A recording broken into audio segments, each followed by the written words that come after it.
If you've been listening to the show for a while, then you know that we are big advocates for mental health and talking about what's going on. And that is why we would love to talk to you about NoCD. So that way you can recognize the signs of OCD and get help if you're struggling. OCD is so much more than just its stereotypes. It's a serious and highly misunderstood condition that causes people to get stuck in a cycle of stressful, unwanted thoughts and repetitive physical behaviors.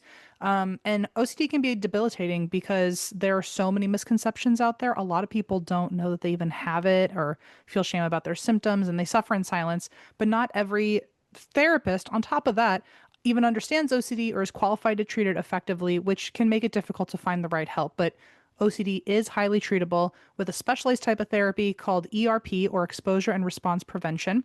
And with NoCD, you can do live virtual ERP therapy with licensed therapists who specialize in OCD. NoCD therapists are highly trained, so they really understand OCD and they won't judge you no matter what your thoughts are about. And NoCD therapy is covered by insurance for over 155 million Americans. So if you think you or someone you know might be struggling with OCD, please don't wait to get help. Go to nocd.com and book a free call with their team to learn more. That's nocd.com to schedule a free call and learn more.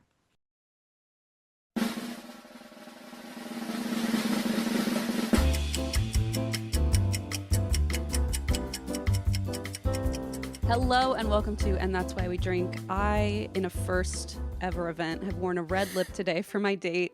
I love it. I'm here with Taylar. We're doing a fun, as Eva called it, unhinged speed dating segment. Taylar and I just kind of showed up, so we don't really know. We don't know what's happening. We have no idea what's going on. I actually told Morgan, who recorded with Jerry last night, I was like, I'm so grateful that you got with Jerry, but I'm also even more grateful that I got with Christine, because one thing about me and Christine is we never know what the hell's going on. So this is going to be the most eventful one. It's just like, okay, that way. That's just like how we thrive and live, you know? We're joined by Eva in the corner there with a buzzer, and she has a buzzer from Blockbuster. Don't ask me where that came from or why she owns it, but it's here. It's here. And we have some questions that we're going to ask. And Taylar and I obviously are ready to kick things off. We are ready to go. Red lips and red shirts and all. Look at us. And I'm going to ask the first question. And Eva has this like buzzer up, like ready to go. Oh my God. No pressure. Okay. Taylar, I'm going to ask you the first question here. Okay. Which random VHS tape did your family of origin watch on repeat? And the subtext is, and why was it All Dogs Go to Heaven, which is one that my family watched on repeat. Exactly. Okay. Oh, good. So do I have 30 seconds from Eva? He was just buzzing Taylar 5 seconds. Hello?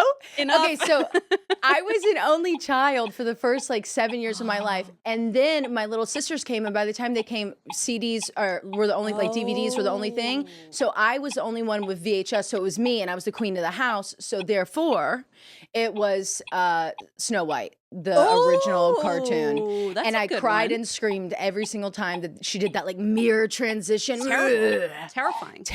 But I literally like ruined that tape. So fantastic. That's a good answer. This was sent in to us, by the way, from That's Pretty Dark podcast. Eva, will you tone it down? I'm just kidding. I'm just kidding. I mean, it's a 40-year-old button. I don't know. It's like 3 decades old.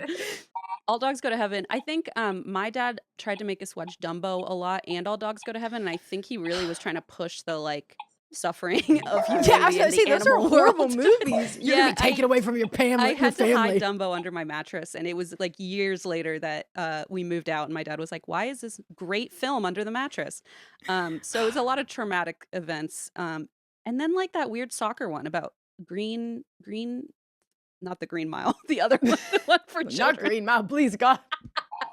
What is that green soccer movie? Hold on. Oh, Green Machine. Oh, what? It's not the big green. Who was your first cartoon crush from Spooky Delight _?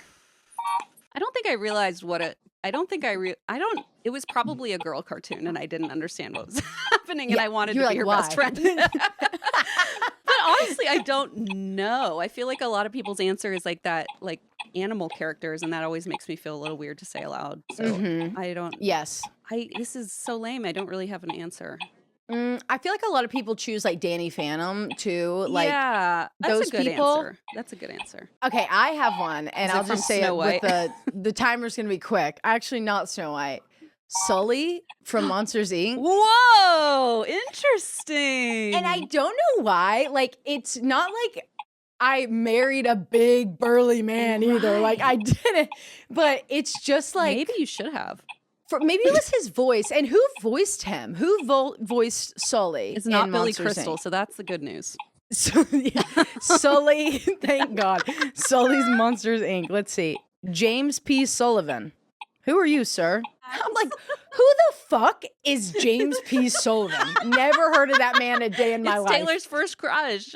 Like, wait, James and what's so P. funny is what if you that didn't was say Sully? What if you said your first cartoon crush was James P. Sullivan, and we were all like, who the fuck is who the fuck is that? Okay, I'm gonna tell you who played. Okay, John Goodman. You know that man. John Goodman? I sat next to him on an airplane, and he was literally the most delightful person.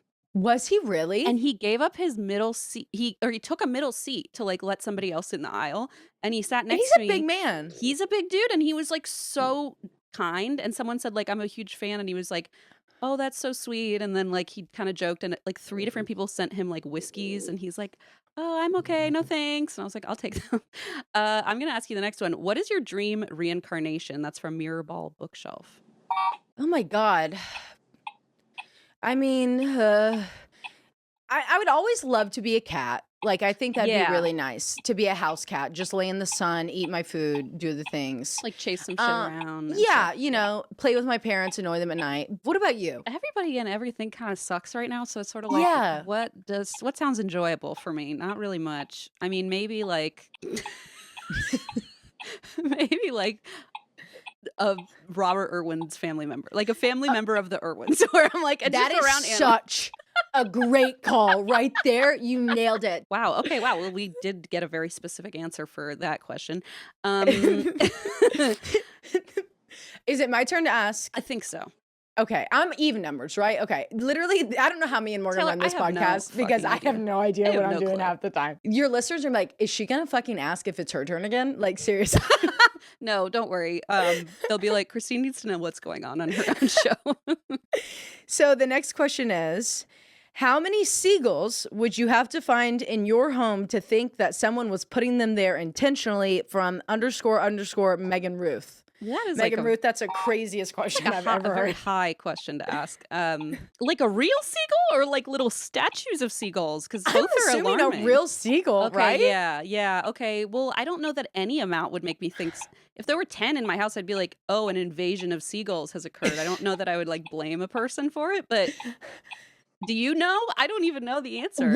A singular, but there's none here. Like I've never seen a seagull in East Tennessee my entire life. So if someone, if a seagull would stay in my house, I'd be like, Logan, this has to be a joke. this? Who Yeah, the okay. hell put Fair. this in here? Well, this one is interesting. Were Ross and Rachel on a break, Taylor? This is from Alyssa Marie 10. One of the most like poignant parts of that entire like section of the film was the fact that he did not respect her job, or the show, was that he did not respect her job, that he just like kept barging into her office. Correct. And he kept being like, it's just a job. And she's like, you don't understand. It's something that like I'm actually good at, and like I do. And honestly, if a man ever like so were they on a break? Who cares? He was disrespecting That's my her. answer. Like, Irrelevant. Fucking relevant. He's just a It's irrelevant. dick. Like, whether he's on a break or not, irrelevant. And he's just a big whiner baby. Oh, he's such a whiner. Just don't relate to a whiner baby. If a man is a whiner baby to me, I can't be a part of it. Have the time. Only to be, women are allowed to be I was whiner gonna babies. say, Only I whine babies. enough for both of us. You know, we don't It need really- another one. I mean, do you think like James P. Sullivan would ever be a whiny baby? Mm-mm. No. Absolutely not a not. That's why he took chance. that middle seat. And we'll always that's bring it back. right. Christine, this is from baby glow _glow. What was your AIM username? I'm always crazy. 444. You know, I could have answered that for you because I've listened to your podcast for so the long. Mount M brings it up every week. I'm like, everybody probably already knows that. I don't think I had one. Oh, I guess and yeah. in any like chat room that I did have, I literally always just put my name because I was like, well, what if you don't know that it's me? And so That's where we got. I would just like make up fake names and be like, I hope you don't know it's me. 'Cause Well, I it's was so just funny unhealthy. because everyone's like, what was your first email? And like, I had a few crazy fake emails that I still own to this day that I will never, ever tell the truth behind, because I have about like 7 that I put in my rotation. Hell yeah. But so everyone would be like, what was your crazy email name? And mine was literally Taylar H at firstamericanaequity.com, because that was my dad's company. And he put me on there when he made me an email. So like, It's always like the serious. parents making the email. Yeah. Yeah. If an alien studied you for a week, Taylar, what incorrect conclusion would they reach? And I think it might have something to do with anything we've said already, because I feel like like the phones, the last list names, the voice goes on. Are you kidding me? the Sully crush.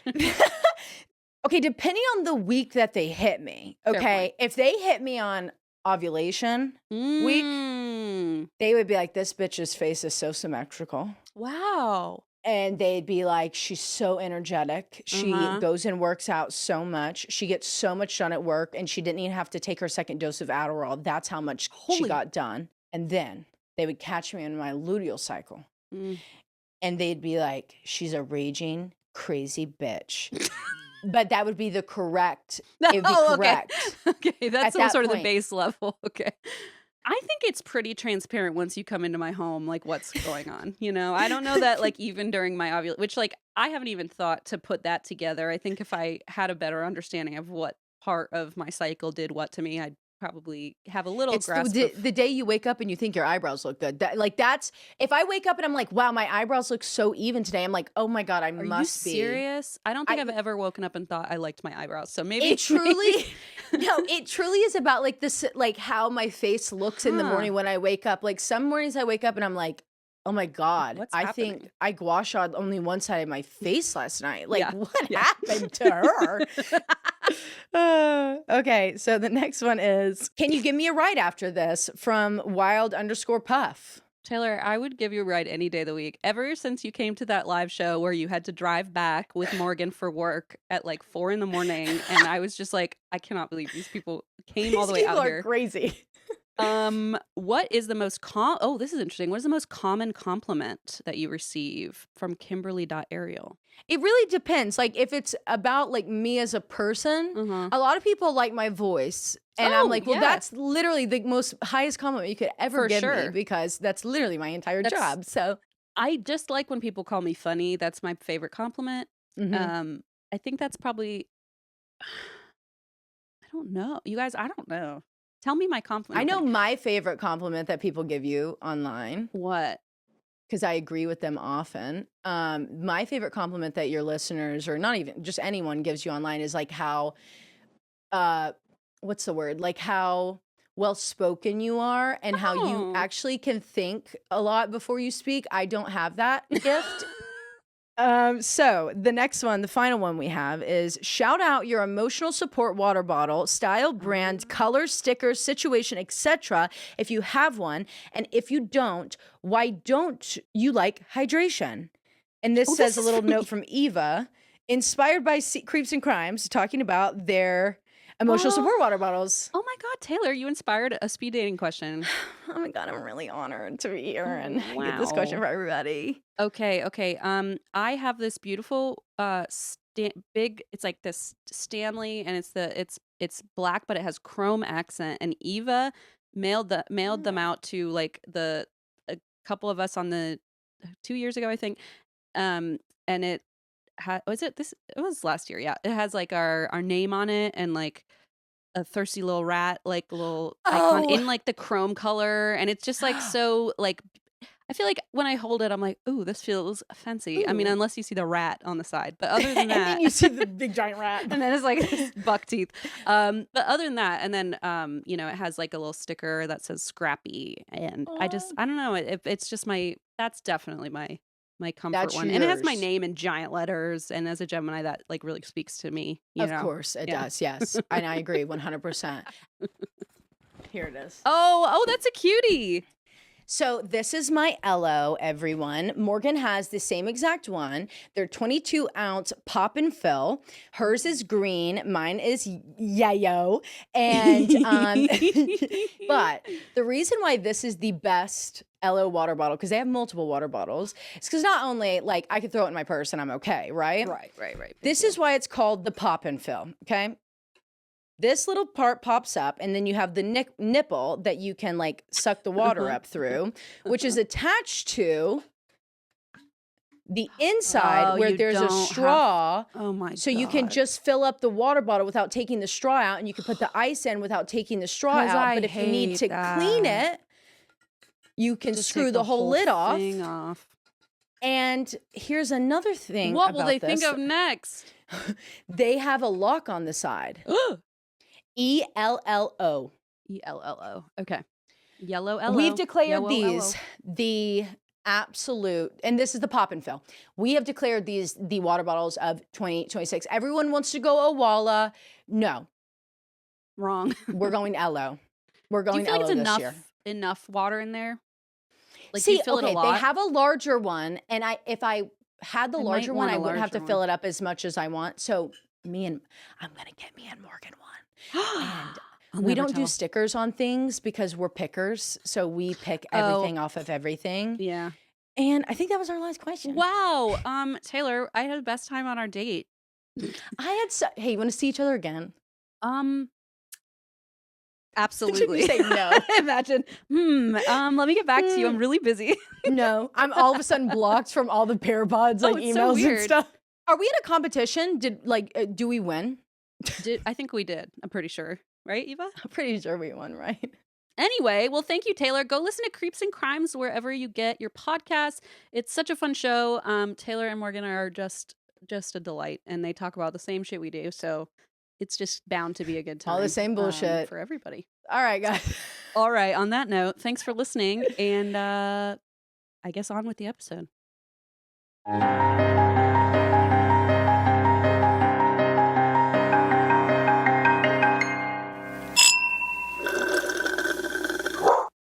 What the hell? What's that? I don't want to tell you. Let me guess. Was that an apple slice? No. Is it tuna and celery? No. It is some bread. Mm-hmm. Then I didn't have anything to put on it. So I put butter, and then I put big hunks of mozzarella cheese off of a block. Why wouldn't you want to tell me? That sounds delicious. Was it to keep me from being jealous? It looks pretty gnarly. I thought I saw a slice of something hit the ground, and I did see you eat that. That's what we I should be did eat that. talking about. Okay. That's right. Unhinge your jaw, girl. You do what you gotta do for the bread. That looked good. That looked delicious. I don't know why we were hiding that from me, but It's just one of those like meals you look at and you go, oh dear. no, that's how I feel about you and tinned fish, though. That's how like I am about most food. So yeah. Mm-hmm. Well, welcome to the Sickly podcast. Christina's not feeling 10 out of 10 today, but Ma'am. I bet you're feeling at least 1 point better with that bread in your system. So I am. I'm feeling okay. I just sound terrible. how many days in are you? 4 or 5. Solid. I feel better. I just sound worse. You know when you near the end you start to sound worse for some reason? Mm-hmm. Like your body's trying to reset. Yeah. I sound worse. You sound But I fine. slept till like noon. You don't sound as bad as I think you sound, but you do sound sick. Mm-hmm. Well, I've got tea, speaking of Good. drinking things. What type of tea? What do you put in it? How do you take your tea? Thank you for asking. So I went to World Market with Leona and they were selling these cute little honey sticks. Like not like the honey stick they're like little stirrers, but at the end they have like a little heart made of honey and you Love. can like stir your tea. I was like, what a genius idea, because I have honey up here, but it's so sticky, and then it gets everyone. You got to find a spoon to stir it, and it's like, ugh. And It's then you got a giving Shark sticky Tank. Spoon. You know what? It is giving Shark Tank. I think Very they're going to innovative. invest like a whole $300 in something like this. For a stick, I certainly hope so. Honey on a stick. I don't know if I saw. I think it was like some clickbait. I think I saw something about like Pete Davidson went on Shark Tank for like was asking like $500,000 for his sock company. This had to be What? clickbait, or I had a dream. Feels like an SNL skit or a dream. Well, I've been having to be really careful about what I'm seeing online these days because my mother and I have been getting into heated arguments about how I am not interested in keeping anyone in my life that's MAGA for obvious reasons. Oh no, your mother disagrees. She's like, no, come on. These She's people are nice. let's put it this way, she voted the right way, and we don't need to throw hate at her. I think she still is trying to Like show many some of our sort of parents. compassion. Because I'm not into it. because I'm not feeling it. But in their day and oh wait, did we record? Yes, phew. Sorry, I'm traumatized from last week. In their day and age, in their elderly day. Now your mom's gonna go no contact with me. Well, no. In their day and age, though, it was like, oh, we could all get along, and now it's like things have not gone Well, that way anymore. I think our generation, at least people I was surrounded with, I grew up in kind of country club living, so I was surrounded by people from a few walks of life. Let's put it that way. Yeah, And I remember it being normal that you could break bread with those people, but yeah, this is a different it's ball become game we're in now, and totally. The um, stakes are much higher. much higher. And so my mom's defense has been like, for other people, not for herself, for anyone, everyone, back up, leave my mom alone. But she said like, well, have you considered that maybe they're not getting the same material, or they're not seeing the same things on their screen that you're seeing, and so they're just not educated. And I'm like, okay, then I'll educate them. And so I've been on Facebook recently flooding my mom's friends' profiles. Yeah, So like, yeah. I'm gonna save them. I don't know what's wrong with me. I've I've just been started bored. getting information that says M. Schultz posted on Facebook, and I'm like, what? And then it Yeah. like happens every day, and I'm like, is M like really into Facebook now? No, I'm not at all. But I'm just so frustrated because I've heard through the grapevine that people in Fredericksburg are upset with me because I no longer want to speak to them. And I'm like, okay, well then I'll just show you why I don't want to talk to you. So Yeah. I made it my personal vendetta for absolutely no reason. But I've been on Facebook recently, which has not happened in a long time. And now I have to double check everything I'm reading. So I'm like, shit, these people really have just been reading completely different information than me, including Pete Davidson going on Shark Tank for $500,000 with his socks. What if that was a dream and you posted about it and you were like, this That'd is be real news? silly. That'd be silly. Maybe it would. And now everything's fucking AI. Who the hell knows? You know what I mean? But you know what's wild? So I've been getting in fights with this one guy on Facebook. Oh, I who think I saw him. probably What he's a a piece of work. he's a nightmare. Well, he was from. Oh he no, wa- he for sure went on Shark Tank with some socks. Oh, okay. So then maybe people on Facebook You aren't right, getting you accurate right. information. No, this one guy's been a real nightmare. But my favorite part is, I'm not gonna say what I said. I was a little harsh, and then I regretted. I was like, I don't need what I have to say out there, so I deleted what I said. But he kept being like, really, we're family, and I'm like, babe, I haven't seen you since I was 4 years old. What the fuck are you talking about? We're not family. Family, please. And also, we're not. Like, you're a random guy from my town. What are you talking And about? also, so the fuck what? Yeah, exactly. Like, I've cut out closer people for less, baby. You Yeah. know, like fuck it, we're burning it all down. It's He said 2026. he said something about like, whatever, you can just go chase a ghost, and I was like, I have Chase it up! literally, I was like, what a weird First of fucking thing all- to say. I was You know that's the thing that's offended me the most so far. well, Now I'm pissed. well, I thought it was very silly because he's very Maybe proud. I will. Well, I ended up saying like, it got me a job, so I'm pretty sure like I don't know what you're complaining You about. got me a job. I made a job. I made a career out of it, you fuckhead. He but the whole argument was about like deflection, and then I made a point, and then he was like, whatever, go chase a ghost, and I was like, okay, whatever. Anyway, so I've been having He a lot knows of fun, he lost. a lot of fun on Facebook. Maybe that's why I said drink and this said has week. never been said since 2012. Yeah, and by fun, it's not fun. I don't know why I've brought this duty upon myself, but I think I'm over my mom defending people that are still in our circles, and I'm like, I'm just gonna, now they have no reason to not see what's going on, and if they're still in our circles, then I don't have to defend myself to anybody, including my own family at this point. You know what I yeah. mean? I know, yeah. I mean, people just see things and then they're like, that's irrelevant to me because it I doesn't know, fit it's my doing worldview. nothing. You know, but I mean, it sounds like it did something with that guy, so that's good. It got him all fucking worked up, so that's nice. I kind of love that. But And like that, honestly, is beautiful in and of itself. thank you. I really have no fucking business even doing this. I think this is how my brain is reacting to cracking in half with the horrible news that's coming out every day. I'm just like, if I just flood other people's feeds, then at least my eyes aren't alone in this. I don't know. You're just like, let me just like, yeah. Yeah. I don't know. Anyway, Here, Derek. I don't know the guy's name, but here, Derek, watch this. It's not Derek, right? Because then it would be. No, that'd be so crazy.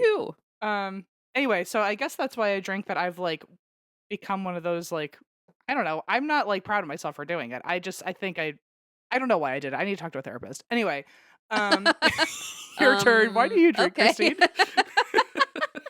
I drink because my phone keeps like giving me Facebook notifications. It's like M. Schultz shared 3 posts on, and I'm like, and you know what it keeps saying is M shared posts you missed, and I was like, that I missed? Like, what is happening? And then I always think, like, is this some sort of life update? The way Facebook is making it sound, it's like, you've missed M's major life updates. My big ass milestone. Yeah, Em and Derek. Nuts. Yeah. Well, Em and Derek, the fight, that one I was glad I went into my notifications and got a little peep on that. But Battle Royale. No, Battle Royale.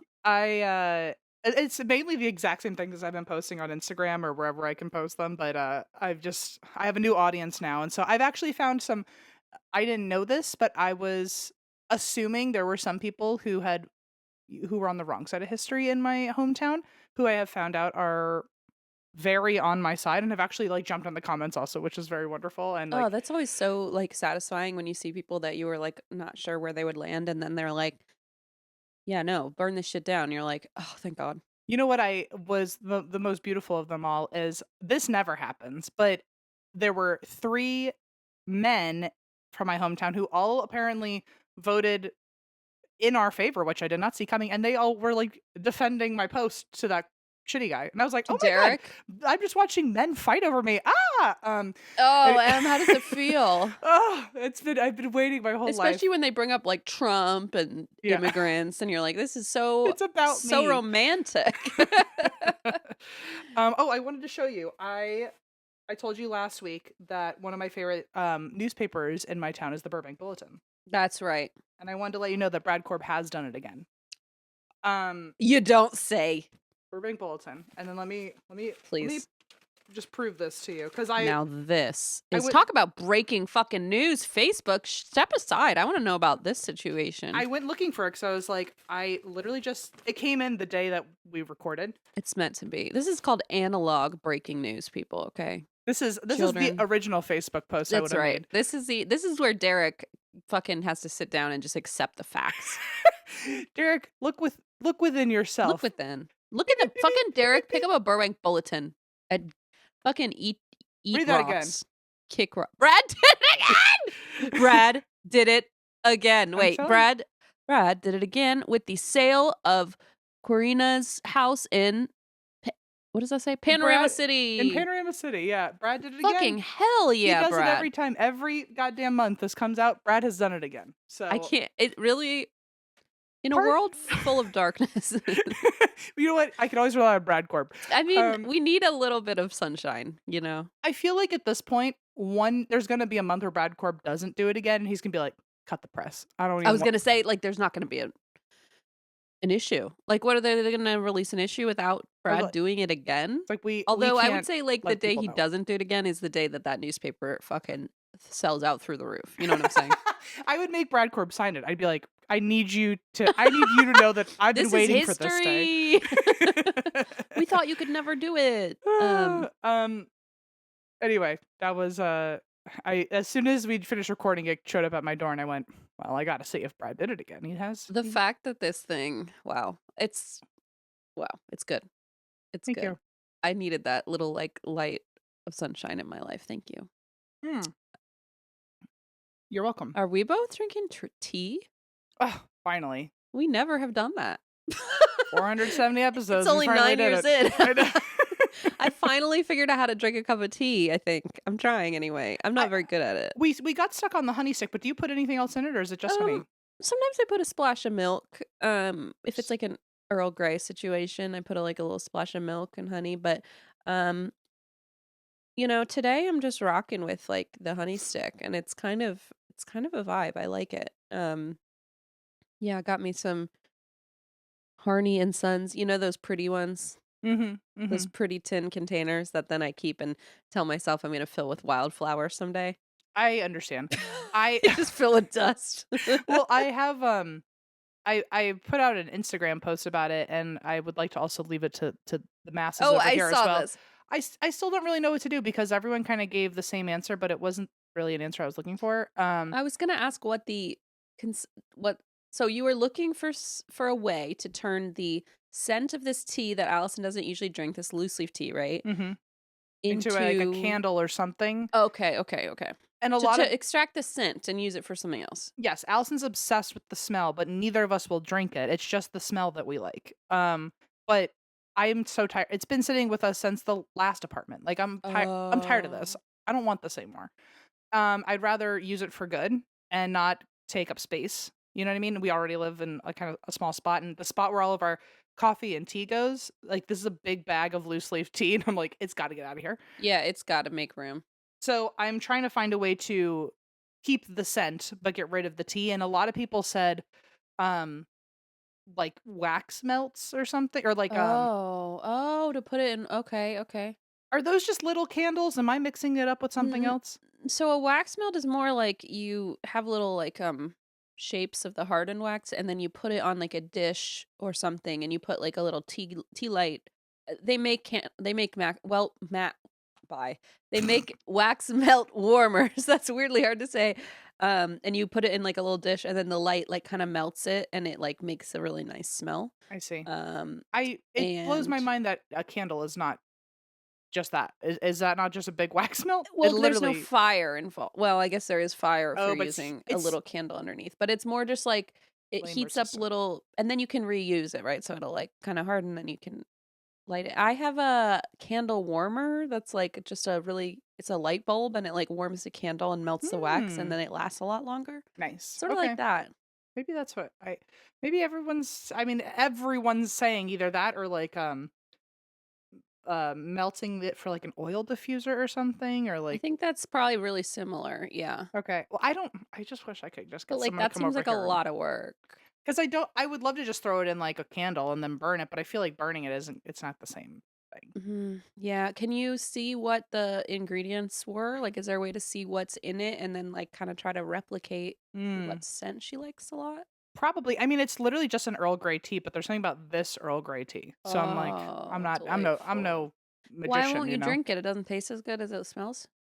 It does not taste as good as it smells, but Mm, I mean, it tastes fine, but it's like would prefer to smell it compared to me drinking it. understood. The wants are different. And also I'm not a big fan of loose leaf tea. I like tea bags. Yeah, I Loose get leaf that freaks too. me out. I feel like I'm just drinking stems. You are. I know. And one's gonna slip in there, and then I'm paranoid for every sip. I'm like, what got in my mouth? So Well, what about the little. it doesn't work. I don't care. I don't Really? care. I don't want to hear it. I don't want to hear Okay. it. It's literally Well, never what worked. about. No, okay. Unless there's an airtight lock on it. And even then, it still has little holes. The whole thing's made of holes. Something's gonna get out. Yeah, it's got to be made of holes, because of the water. Like, I want my tea to look like this at the bottom. You know what I'm saying? I want there to be nothing. Just a plastic container. Just A plastic container. Yeah. oh, I well, never mind. The time has passed. I was gonna say another reason why I drink, but I just realized that we've done that already. Oh. But next time. Next time. I've got one in the chamber for the future. Ooh. Whoa. I don't get dressed up often, but when I do, I typically feel more comfortable when I'm wearing some sort of shapewear. And I've tried them all. And to be honest, they've never looked cute underneath, the outfit you're wearing. Honey Love though is different. They have these crossover. They're the most beautiful, like they look like lingerie, honestly. And so when you wear it, you feel sexy before you even put your beautiful dress on. You know what I'm saying? Anyway, get that out of your mind. Also, it says, you can show it if you want. And I'm like, yeah, you wish. You know what I'm saying? Honey Love, I do love them. They're an independent female founded brand with products designed by women who actually wear them, including the founder, Betsy. And you got to say that's a green flag. Honey Love recently launched their new crossover contour bra, which features their best selling wireless crossover bra design plus built in molded light foam pads built in. That's important for extra support and beautifully contoured shape. So treat yourself to the most advanced bras and shapewear in the market. Use our exclusive link to save 20% off Honeylove at honeylove.com/drink. That's honeylove.com/drink. After you check out, they'll ask where you heard about them. Please support our show and tell them we sent you. Experience the new standard in comfort and support with Honeylove. If you have been a part of this podcast for the last 9 years, you have known that since the beginning we have been big fans of HelloFresh. We love HelloFresh. Please use HelloFresh if you are into home cooking, if you're just trying to make cooking at home more of a thing. I know for a while I was doing a lot of restaurants and now I want to be at home. You can also choose from over 35 high-protein weekly recipes, including new Mediterranean and GLP-1 friendly options. They also have bigger portions to satisfy everyone. As someone who loves a portion, I'm telling you, you're going to be happy with HelloFresh. And there's now 3 times the seafood for no upcharge, and you can impress guests or treat yourself with new grass-fed steak ribeyes, everybody. I also recently just had their honey mandarin chicken stir fry. And then for lunch a couple days ago, I had their honey mustard chicken salad wraps. It was very yummy. Make meals with seasonal produce like pears, apples, asparagus. It's so wonderful. We have loved them since the beginning. Please go check it out if you are hungry and feel like cooking. Go to HelloFresh.com/drink10FM to get 10 free meals and a free Zwilling knife, which is a $144.99 value on your third box. Offer valid while supplies last. Free meals applied as discount on first box. New subscribers only. Varies by plan. Okay. I have a story for you, Christine. Thank God. And we're going to learn together because I did these notes a bit ago. So let's find out together. That was going to be my big thing. What? Sorry. What?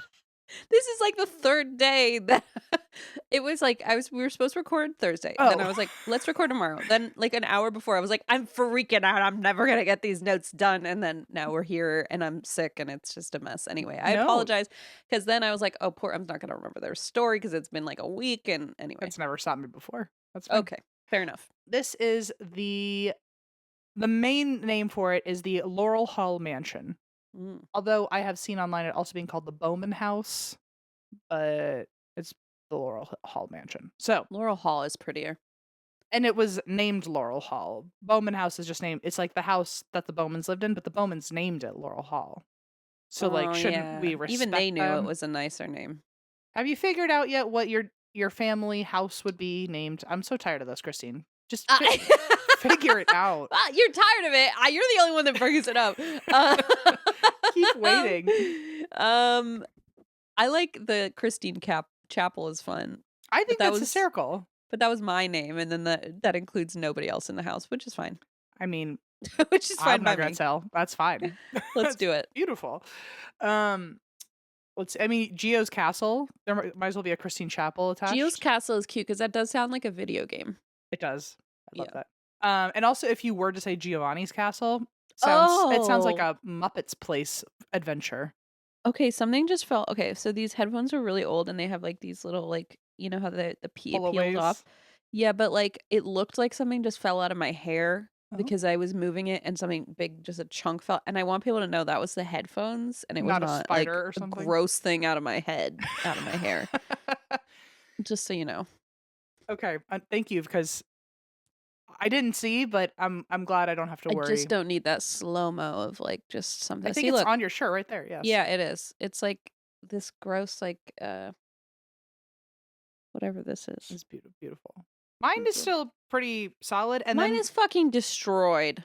Mine are pretty good. And when I was last at my aunt's for Thanksgiving, I don't know if stole's the right word, but I took without permission. Borrowed. Yeah. Well, I took without permission headphones that once belonged to someone who lived there, and now they no longer live there. And so, that counts. And when they left, they said they took everything, and anything that was left in their house was up for grabs. So I went, okay, thank you. So yeah, that's the definition of. They were nice headphones. Hell yeah. Are those them? No, I'm waiting for these to crap out, and then I've got nice new ones. But got it. But these have lasted a long time. These went on like 2 tours with us. Yeah, they look much more put together than these. Obviously. No, yours literally says studio on top. That's so fancy. I think so. It does, doesn't it? Studio monitor. What the fuck does that say? Oh, studio monitor. It's upside down and backwards in my view. Here we go. This is the Laurel Hall Mansion. It is near Cuttingsville, Vermont. Hmm.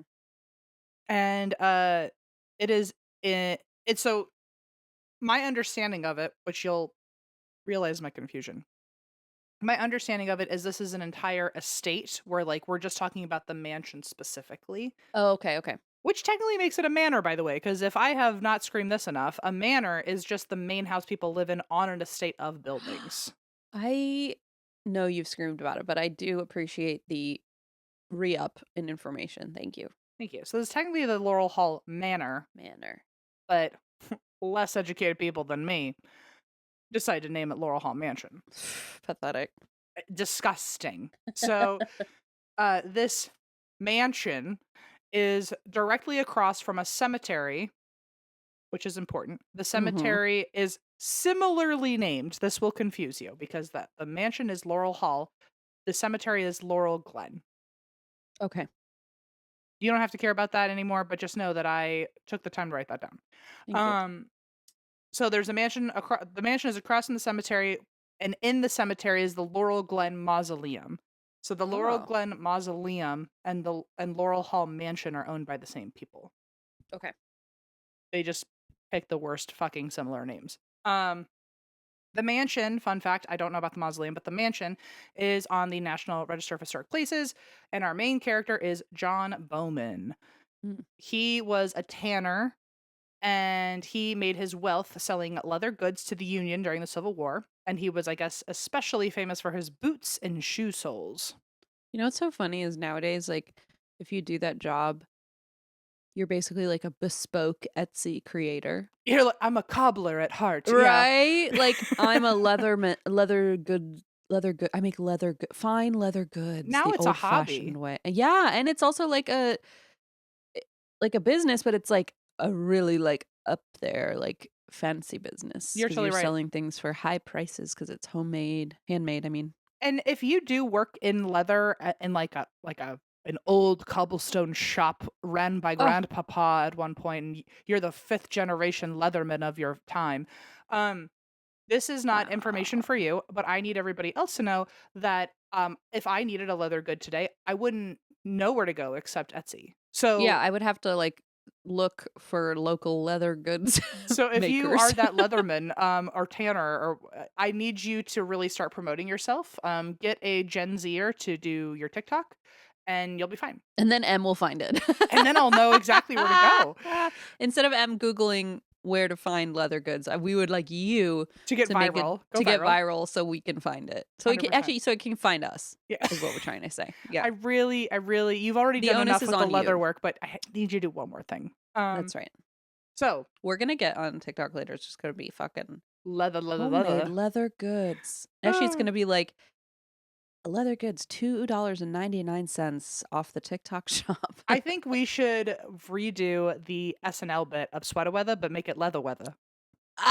That's what I That's think. good. Use That's that to the tanners who are trying to build a TikTok and get famous. Leather Weather. Yeah, yeah. You told them to use Gen Z folks. Now you're trying to come up with ideas, and I feel like you're immediately kind of giving them conflicting. And I'm using Gen X references too. That's exactly what I was gonna say next. And also, kind of the content is a little bit outdated. I'm multi-generational. Okay, this is why it's Do not that my thing job. the Gen Z do where they're like, I had a Gen Z intern film my thing, and like Mom Donnie's was like, yay, you know, like do that. You know, if it worked for him, it could work for any. It was pretty good, and even I saw it, and I'm not very youthful, so.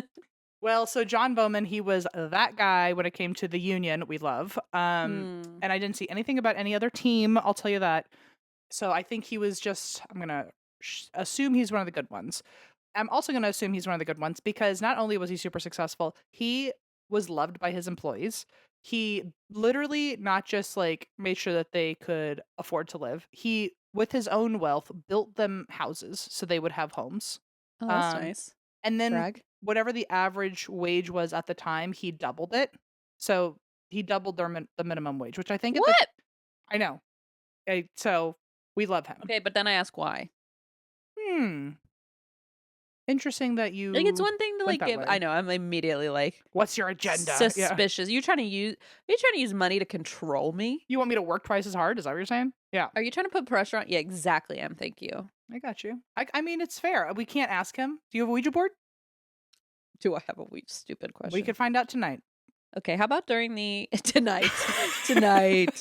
Okay, how about during the yappy hour, I will open my ghost app. What is it called again? Ghost Tube. Ghost Tube, which I 'Cause I used did- recently. Oh, good. And we can discuss your use of it because also I just went we love a Rocket Money and I just went on there the other day and it was like Ghost Tube subscription. I was like, "Oh shit." But instead of canceling it, I was like, "I got to use that more." So, how Mhm. about today we use that? I love it. Love it. Got it. Happy to. Great. So this John Bowman, he married his true love, Jenny, and Aw. they got pregnant. They had a daughter, Addie. Unfortunately, Addie had scarlet fever and died in infancy. Mm. And a couple years later, they had their second daughter, Ella, but in her early 20s, Ella mysteriously fell ill and also No. passed away. And I say early 20s because some sources said 19, some said 23. Anyway, her early 20s. Mm. And we don't know how she passed away, but the thought is something in the realm of typhoid, cholera, scarlet fever, or consumption, as we Too love it. bad. Ella was their only child that survived into adulthood. So when she passed, John and Jenny were devastated, especially devastated. Mm. And 6 months later, this is like the real kicker. 6 months after they had to grieve their daughter, Jenny also died. Oh my gosh. So he's going Oh, through no. it. He's going through it. Oh no. And right before she died, the two of them had been discussing building their dream home to distract from the grief. Get out of here. This is I so know. sad. I know. And you said it was a few months later, right? 6 months later. Which like You uh, haven't even begun to grieve by 6 months. Yeah. It's just the shock has worn off and now you've got a whole new shock. The shock has worn off, but also it's not like she was already sick, so you were like preparing for like losing two people. It's like, okay, we're ready now to Mhm. grieve that. And it's like, nope, now here's another thing. Like Yeah. right as you think like you've passed that grief. Oi. Yeah. So and the irony of like one of their last conversations being like, how do we deal with Ugh. this grief? And then she dies. And he's like, well, Terrible. fucking now I didn't even know what to do then. Now I don't know what to do at all. Terrible. Well, now that he's alone, he's grieving his wife and his daughter, and I'm sure still grieving, his other daughter who passed in infancy. John decided to go through with it anyway as one of Jenny's last requests, and he decided he was going to build what would have been his family's forever home. Oh my god, that's so dark. I know, it's But like, also like so I mean, beautiful in a way of like he had something to do, like a mission. to me, it feels like, even though she thought that she was requesting this for him, she was actually like almost giving him a task. Like before she Yeah. passed, she got to give him, Like she one got to final tell him what to big do. project, right? Yeah. In her honor, almost. Yeah. So that's how he looked at it. As like, if she were here, we would be doing this. Can you And imagine how guilty you'd feel though on your deathbed? You're like, sorry, yeah, I would have waited. But- they, what was I going to say? Oh, so they lived in New York, but they came back home he came back home to his state of Vermont. Mhm. And found this one spot he could build, which was across from Laurel Glen Cemetery. Okay. And so simultaneously, not only did John build himself their dream home, but across the street in the cemetery, he built a mausoleum for his family to be interred. Oh. So we're going to talk about the mausoleum first. Even though the house being haunted is what we're focusing on, the mausoleum is still important to the story. So this was during the first big wave of spiritualism, and funerals and memorials were an especially busy business. They were very lavish. This was like the Victorian era. So everything was very gaudy and through the roof. And Yeah. As someone who lived in a house that was reconstructed in the 2000s to attempt to look like a Victorian style, it's something else, really. With all the like yeah. gilded, curly cues, shit like Yeah. that. And also, actually, remember when we went to the Winchester house and they were telling us all about like the Victorian mourning period. Oh, that was crazy. Yes. I wonder how much of that played into like his grief in building this house, because like Yeah. talk about properly mourning in a Victorian way of like, I'm going to build you a house and a mausoleum. Yeah, and like the pomp and circumstance behind the grieving back then was like Mm-hmm. quite something. Yeah. So in his mourning, he put his full focus into construction and aimed to have the best mausoleum in the whole cemetery. And he put it right at the edge of the cemetery's road, so that way it was like directly across from his house, so he could always Oh. watch his family. Oh my gosh. I know. Oof. Please hold. I'm gonna listen to what Hank's telling me to do. I was like, Em, do you think he's talking to you? I've officially snapped if that I happens. was like, okay. No, It I just, happens to I the meant, best like, of us. I'm gonna take a page out of his book and he's I see. slurping away, but that'd be crazy. I was like, it sounds a little bit like he's just making dog noises. It's but- like Allison needs to come home. yeah, I was gonna say you're really having a moment there. First time arguing with people on Facebook, that's literally not my style at all usually, but I can't stop it all of a sudden. I don't know what's going on with me. Maybe you found like a new outlet. You're like, this is actually really fun. Because also, like, you're not as sensitive as I am, and that's a compliment. I mean, not anymore, thank you. really, but Oh, back okay. in the no. Sorry. What I mean is, you are never as sensitive as I was. I'm much better about it now. But like, Gotcha. I would get like so bent out of shape if somebody commented something, and you've always been just like, whatever, fuck them. You know, like you're better Yeah. at that. So I feel like maybe you found like a new passion project. I think, well, I think the main motivator has really just been like, I'm tired of people using the defense of like, oh, well, they don't know. And it's like, there's no way you can't fucking And also, know. that's bullshit. Because first of all, that's bullshit. Second of all, that's bullshit. Yeah, and I think my original motivator with this was like, if that's how you really feel, then I'll make sure that they do see all this stuff. Yeah, just your mom's so you probably regretting that. can't She's like, use "God that argument damn it." anymore. Em's just like fucking all over the feed. Yeah. Yeah, I love that you're making a name for yourself. I don't over even know if I am. Probably it's none of it's even being seen. If Or, Em didn't share it on if I wasn't friends with Em on Facebook, I would never have known that Pete Davidson went on Shark Tank and won. and I'm so got glad an I pushed that investment. to you. And you know what? Go hunt a ghost. You know what I'm saying? Go chase a ghost. Go chase a ghost. Go chase a ghost is so good because it's like go kick rocks, but it's like way less of an insult. It's not. It's just good. Like it's like, okay, guy, yeah, I will. Fuck you. And in any other circumstance, I would say like that was a good one. That was a good one. But yeah. the fact that like it was like he really thought that was a good one makes it not a good one. Like But especially that makes it so much better to me because I'm like, oh, I love that this guy thought he was insulting us when really, like, I would love nothing more than to go chase a ghost. Okay, I think his whole bit is thinking he's really killing it. Like which makes me laugh. Anyway, Go chase a ghost. there have been a few other people who've said things too, but he's like, this is how I know that my stuff is getting pushed through people's feeds, even if they don't want to see this content, is because since I started pushing stuff out nonstop, I'm not tagging anybody. I'm just putting it out and hopefully it lands on your content farm. Yeah. And Yeah. and he has now been posting just as much shit as me and tagging only me every time to be like as a gotcha. So you're getting him spiral. He's I'm spiraling. freaking him out, which I love. Okay, good. And I've good. even been writing things like whenever he tags me, I'll write like, weird how obsessed you are with my opinion. Like No, literally, Derek. Like you're being really fucking weird, dude. Like it's chill. crazy. Like and also big like anyway.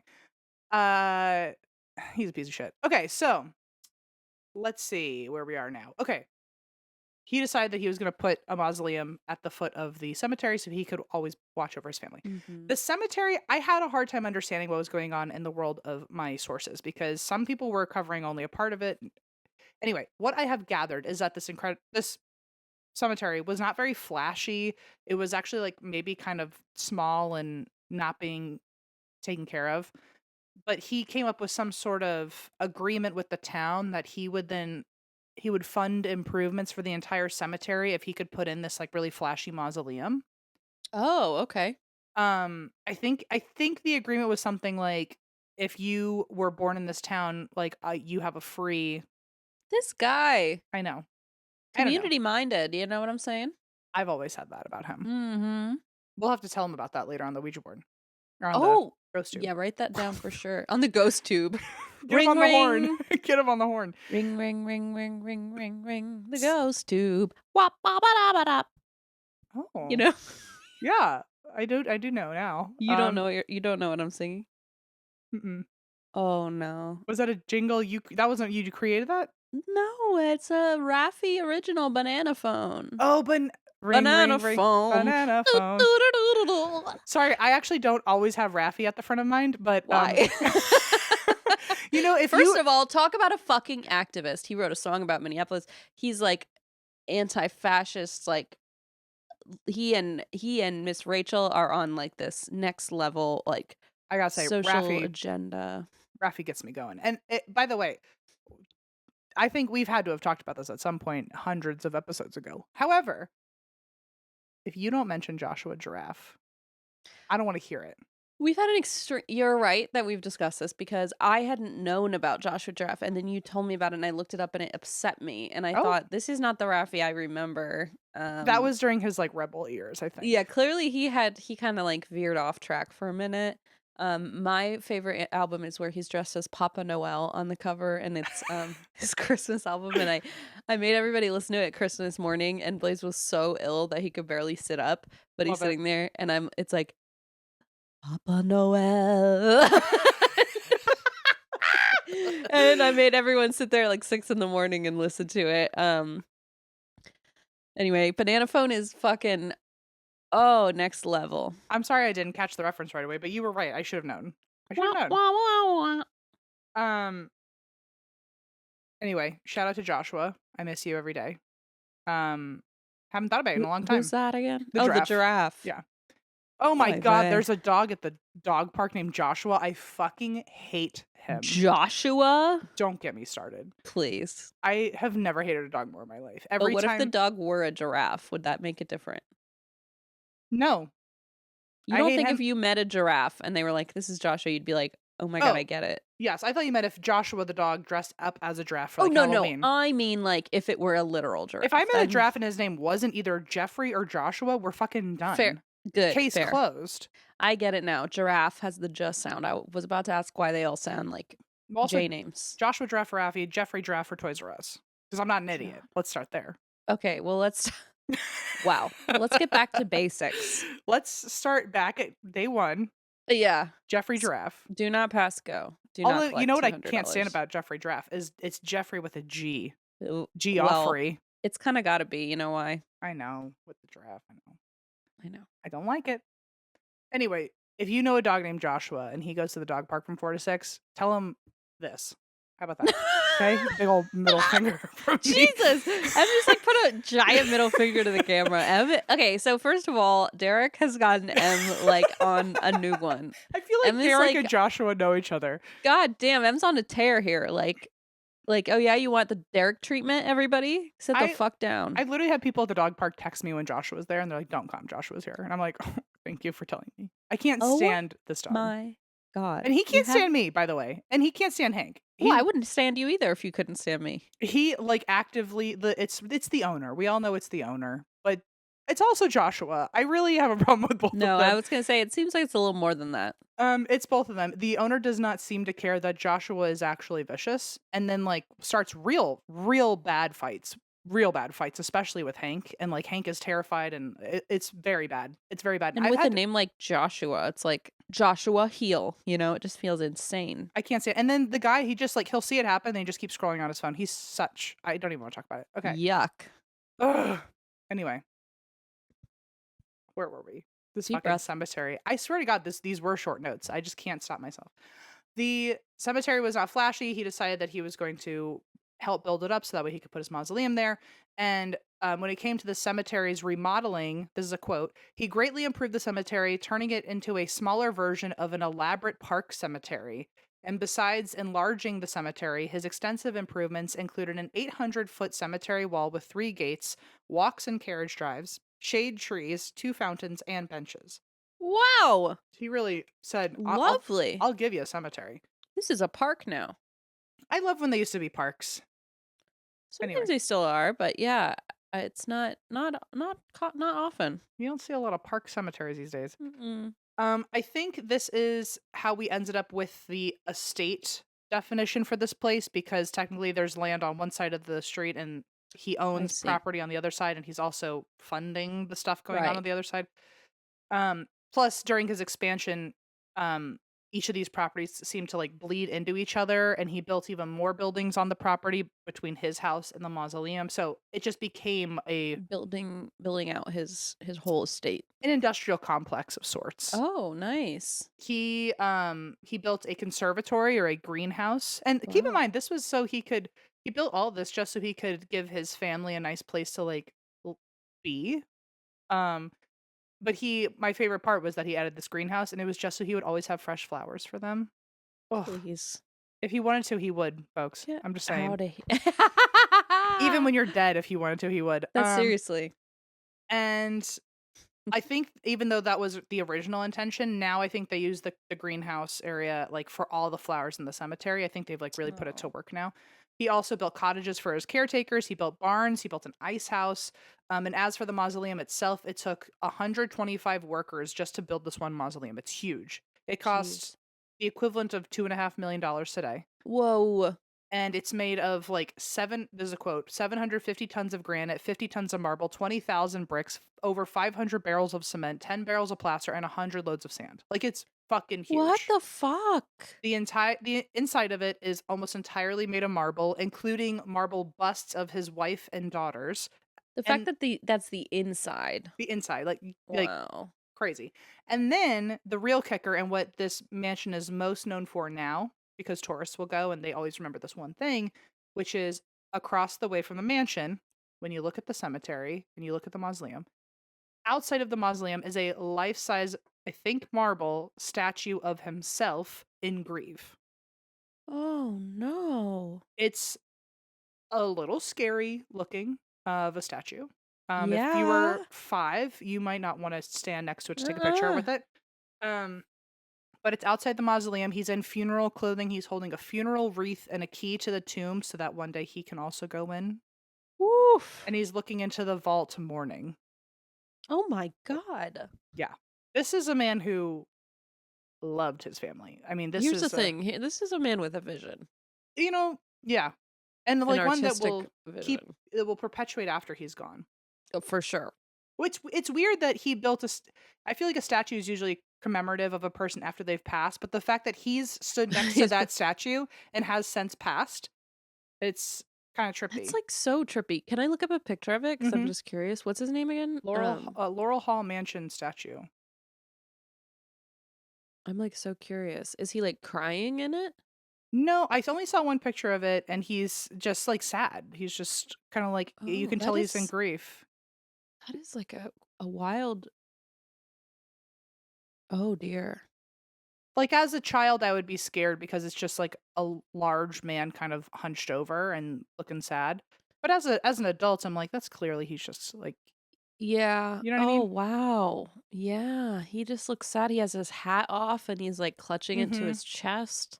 Yeah. He's leaning on the mausoleum like to steady himself. I mean, it's very. It's a great statue. Ooh, wow. It's again obvious. You don't have to wonder what it's all about. Oh, and then you can fill it.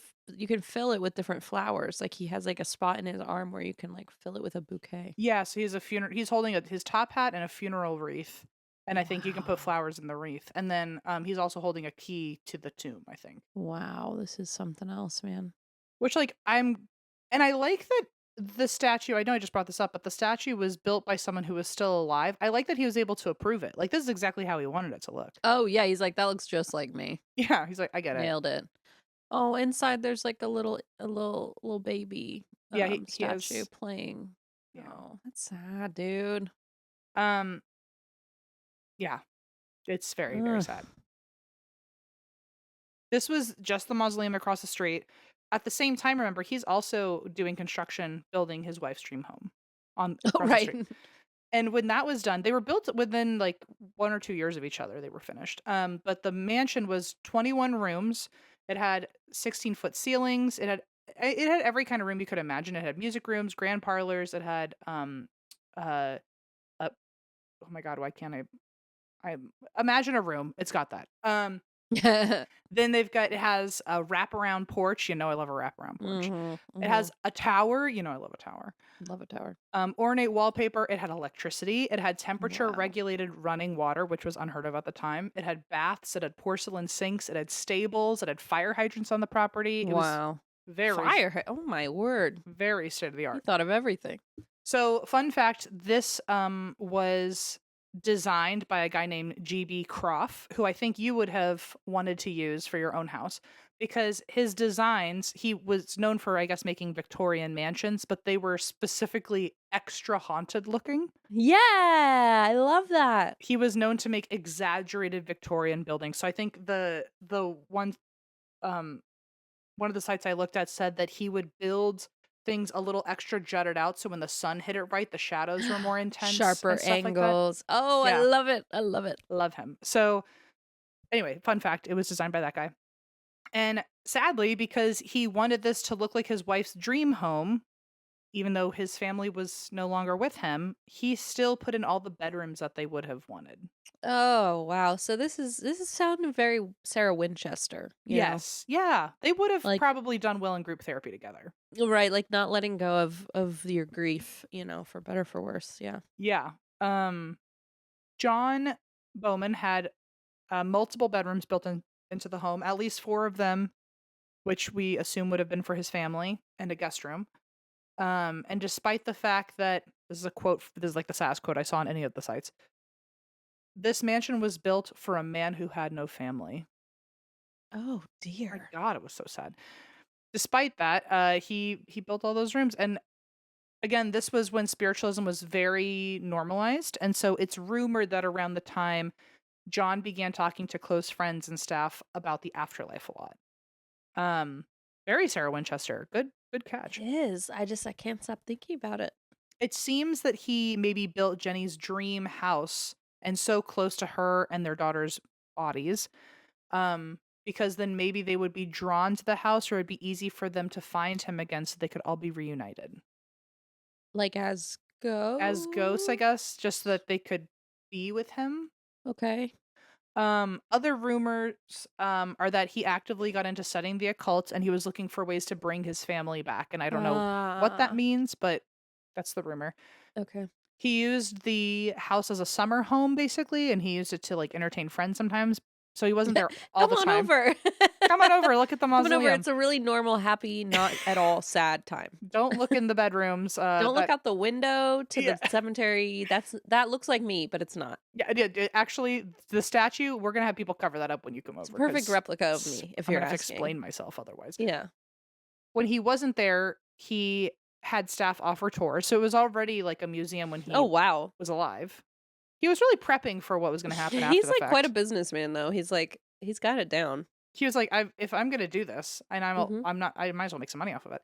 Mhm. But when he was staying there, he'd spend his time looking at the mausoleum mostly, and often walking across the street just to sit with his wife and kids. They said he would go Ooh. over like every day after dinner and just sit with them. Oh my God. Oh. I And I- mean, I guess I can understand that because you're just like a walk away and you can just chat. Sure. It's just It's- so sad. Just sad. At the end of his life, he did move into the house permanently. He did pass away there, and he was also interred in the mausoleum. When he died, though, in his will, they found $50,000, which today would be $2 million, Oh my word. with a note for it to be for future upkeep of the mansion. Oh. And with this money, by the way, came some very odd rules for the staff that pointed to him really rooting for this existence of an afterlife. Because Okay. remember, he was like, what if, hopefully they can come find me and live in this house with me, and that's why I built it. This is a quote. His will allegedly stated that he wanted his caretakers and servants to act like he would be coming home each evening. So, in addition to mowing the lawn and tending to the gardens, servants would change the bedding each night as if he would want to come home to a fresh bed to sleep in.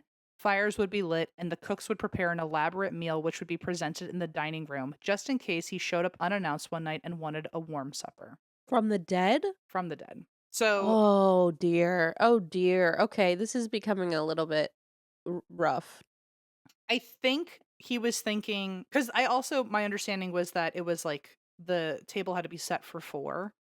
Yeah. And I think he thought, hopefully when I die and find them, we can all live in this house together. That's not how that works, bud. I know.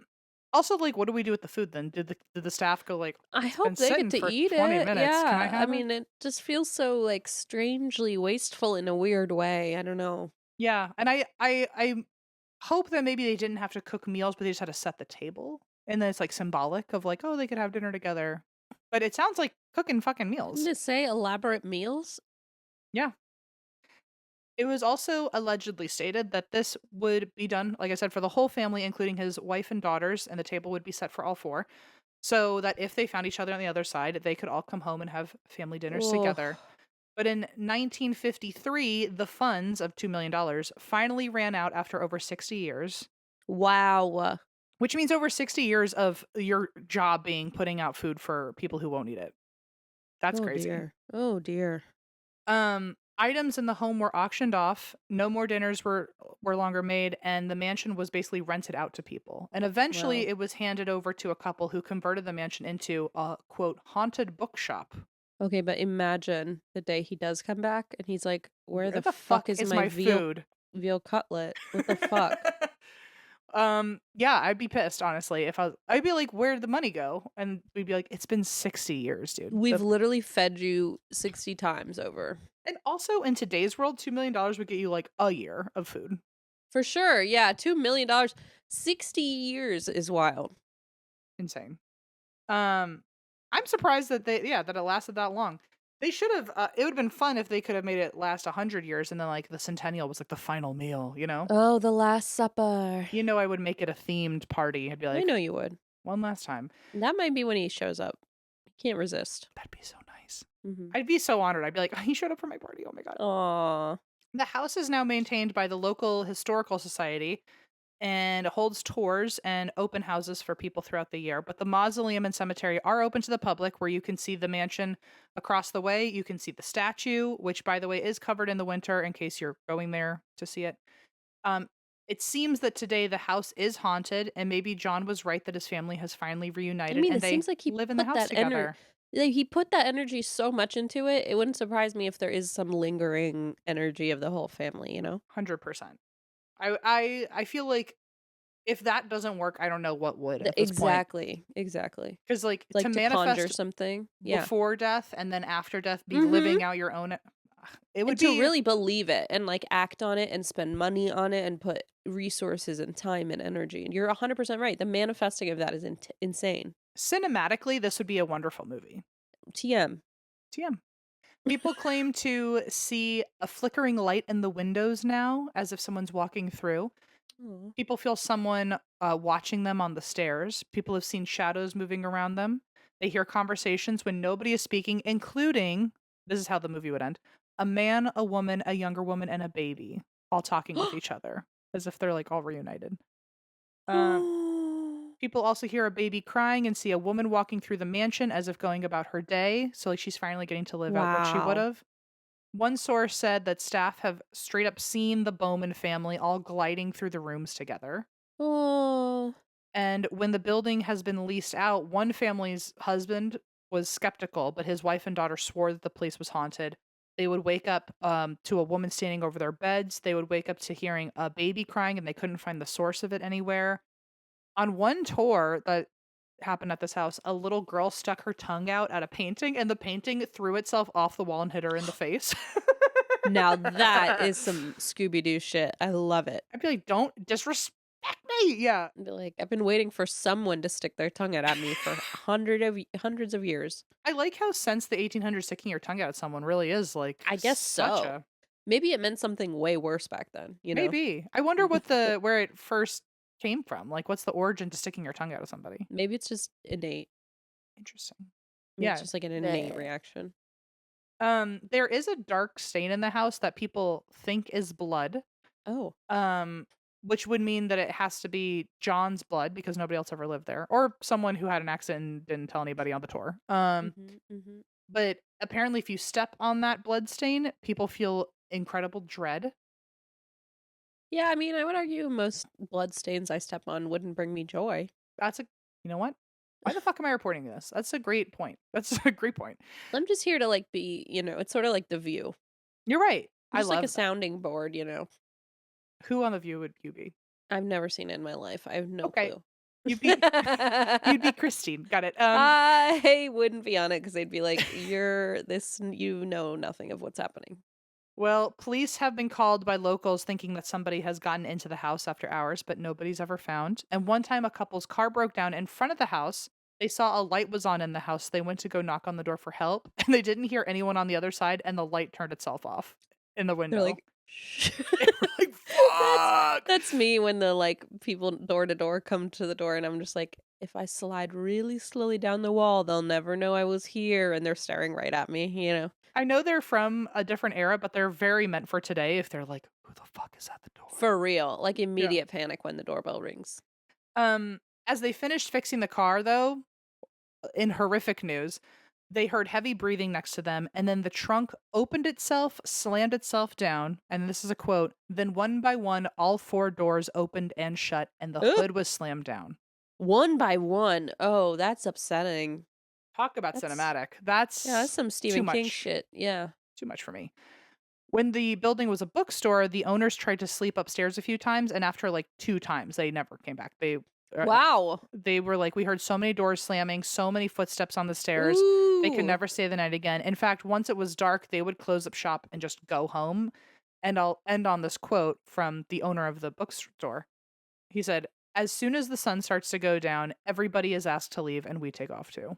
They were like, I want nothing to do with that. Now it's their house. It's their house now. Yeah. This is cinematic, Em. This is quite a movie. Like, I would watch this. This is cool. I think so. But I think it's at least very precious that, like, maybe they all did really find each other. And yeah. Can you imagine being a ghost for decades and then you're like, oh my God, like, now where do we live? And it's like, oh my God, I'm watching my husband across the street build this fucking giant thing. As soon as he dies, we're in there. Like a gorgeous porcelain with heated water. I mean, damn. Do you think as a ghost, she was like, don't put that there? And he couldn't hear. So it's still a little She's fucked like, up. Write that down. I'm going to have to move that sconce to the east facing wall. He'll never understand. Ugh, He's men. doing it all wrong. I know. But he's all we've got left. We got to just root for him. He's nailing Christine style curtains to the wall with a staple gun. Anyway, that's the Laurel Hall Mansion. Very good. Very creepy. Thank you. That is like dark and sad and weird. Thanks. It is. I know that was a bit. I don't do a lot of bummers, but well, whatever.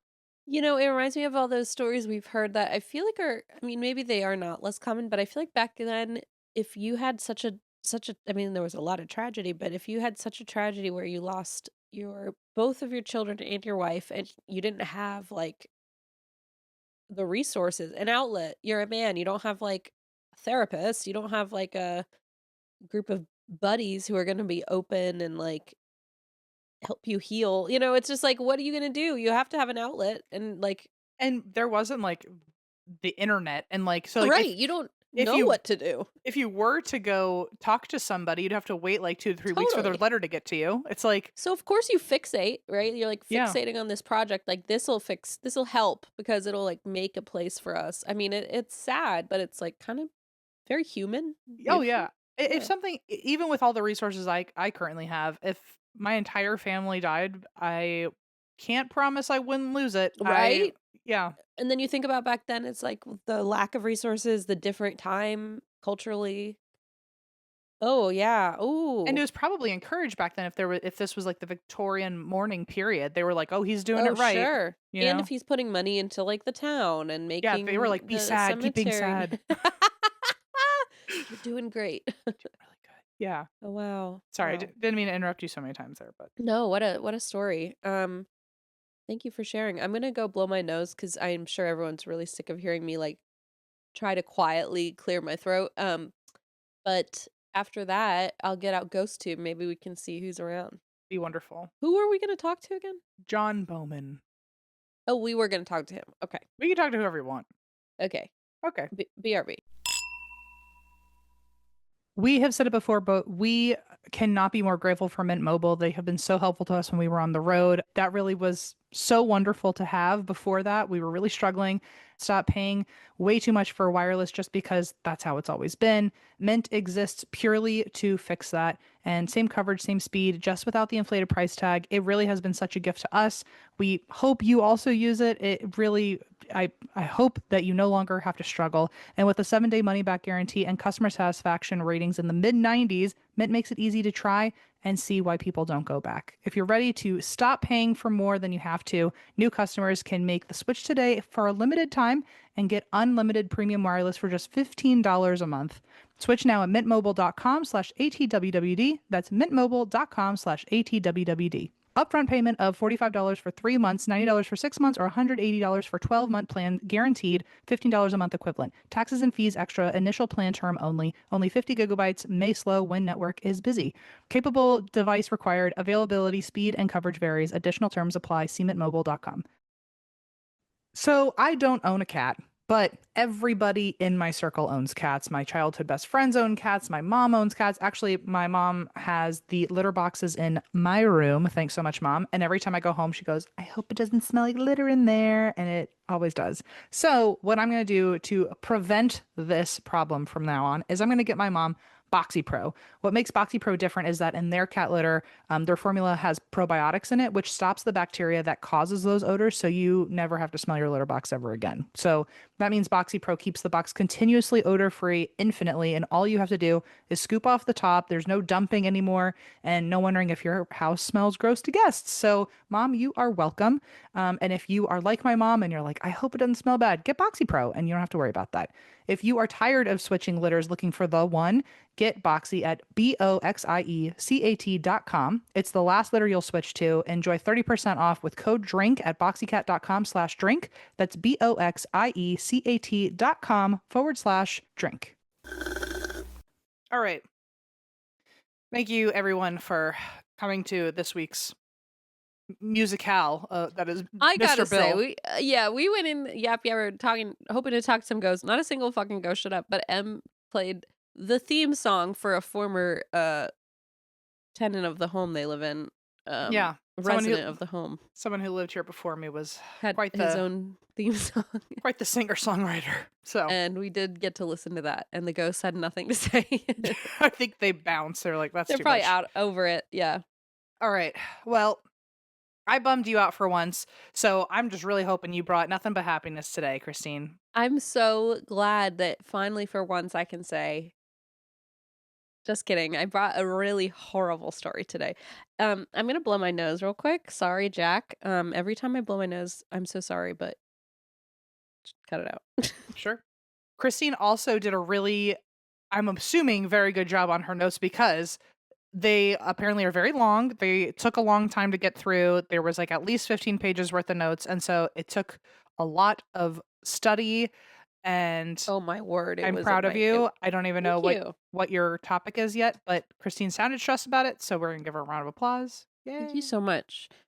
Thank you. Thank you. I appreciate it. It was one of those where I started researching it. I mean, you know this, and you've done this same scenario a million times, but I was like, oh, this is pretty straightforward. And then all of a sudden it's like watching 3-part docu-series, and like I'm on newspapers.com taking clippings of like articles from, I mean, it is insane. Okay. And when I texted you to say it's too many pages, it's 15 pages, and then I worked on them all day that day, and at a certain point I looked down, it was 19 pages, and I went, Oh my God. well, that did the opposite of what I was hoping. What's the average page count for your notes? 7. Okay. Got it. So like yeah. So yeah, 7 is usual for me. So 19 is not as crazy as if it was like yours are like 1 or something, because you make them so tiny. Mine are 1, but they're 1 in 8-point font. Yeah. Exactly, because you're a psychopath. You're a normal person. Yeah. Sort of. So this is the story of the Todt Family Murders, and I think part of the reason that there's so much about it is that it happened in 2019, so it's relatively recent, and so there's a lot of coverage on it, and there's a lot of coverage online about it. I imagine the hardest stories for you to cover, which tell me if I'm wrong, but not just in the day and age of the internet and TikTok and everyone can like give their opinion. But as soon as true crime podcasting became popular, I would Mhm. imagine that there's just almost too much information. Oh, you're totally right because and I'm one of those people who's like the more info the better. So I'm like adding like details like this is the movie they watched. This is the this is the character. Like I was adding everything and at a certain point you just have to be like it's too much. It's too much. Yeah, so Um I would imagine I would personally out of fear want to stick with the ones that have less information, so that way it's like a succinct story and you don't feel that's bad what I about thought not I was having a doing. lot of information. Yeah. That's what I thought I was doing. But then you're right because once you realize like oh there's so much more, it's like well I can't just cover half of it. Like I Right. can't half-ass it, you know. Also I opened my little mini Depep because I really need a little something, a little treat, you know. You know what I found recently, which is not common around here, is a Mr. Pibb. Fucking love Mr. Pibb. I think I love Mr. P more than Dr. I P. think I do too. I Although now it's called Pibb Extra. No, the one I found is a full-blown classic Mr. Pibb. But Mm-mm. Pibb Extra was my favorite as a kid. Maybe I flipped him. Pibb Extra May- had like lightning on it. Wow. Oh, I thought Mr. Pibb changed. Maybe not. Maybe not. Maybe I've they- never seen this logo before, so I do think they rebranded. I think you're right. Oh, I just looked it up. Yeah, for sure. Look at this. It looks something like Wow. I remember. But they don't make a lot of Mr. Pibb out here. I just never see it. And I was in a gas station. And I went, what the hell is this? And I bought Wow. 6 of them. M of it. Okay, wow. Tell me. Coca-Cola brought Mr. Pibb back in October 2025, nearly 24 years after discontinuing the original brand. Oh! Because for a while it was just Pibb Extra, and that was it. And then in late 2025 and in 2026, it's rolling out as Mr. Pibb again throughout the nation. It sure is. And I am very excited about Early that. I was wondering, adopter. I was like, is this just a Southern thing or something? Because I haven't seen Mr. Pibb since I left. No, it's definitely not, but I'm glad it's coming back. I miss that shit. Mm. You eat that with a Snickers and a Twizzler, and you're on a road trip, and you're going to be awake all night, dude. Don't even talk to me. I'm so excited. You are not falling asleep at the wheel. That's what my stepdad always told me. Get a Pibb Extra or Mr. Pibb, some Twizzlers, and a Snickers bar, and you will not be falling asleep. I like a little Twix action. I would say a Twix and a Pibb. Yum. Okay. Let's So hear it. here are the dark tales of today. This is the Todt Family Murders. We've got this family. Of course, they're picture perfect. Of course, they light up a room. Of course, they are well loved in town. They live in Connecticut. Their names are Tony and Megan. They're high school sweethearts from small town Connecticut who built a very normal, kind of middle to upper class lifestyle. They met in high school. Tony was voted most likely to succeed as his superlative. He kind of fulfilled that. He earned a master's degree in physical therapy and opened his own practice in Colchester, Connecticut, which, by the way, fun fact, is where Blaze worked at Blockbuster in high school in Colchester, Connecticut. Get out. Fun. Yeah, at the local Blockbuster. Still have the t-shirt. It's pretty cool. Fun. Yeah.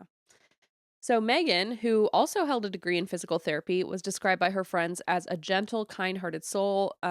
She was just a very empathetic, loving person who wanted more than anything to be a mother. By the late 2000s, that dream came true. They ended up having 3 kids.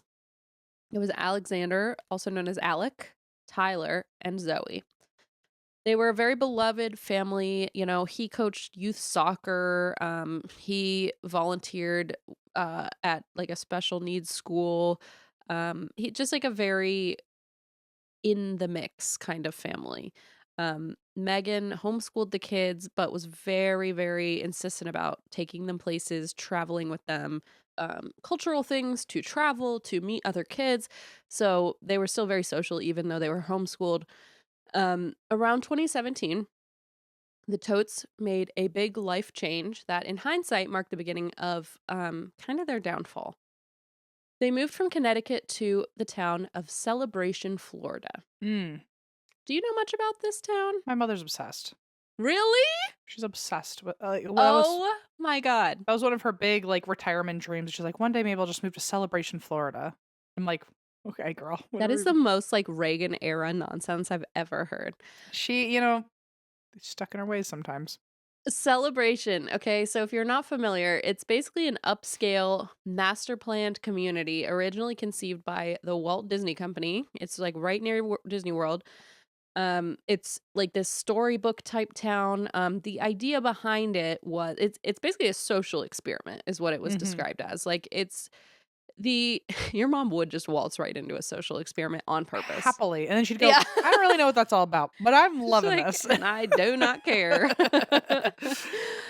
It's meant to be very storybook. It's meant to look like old school, traditional Americana Disney vibes, like just pristine, It's like green.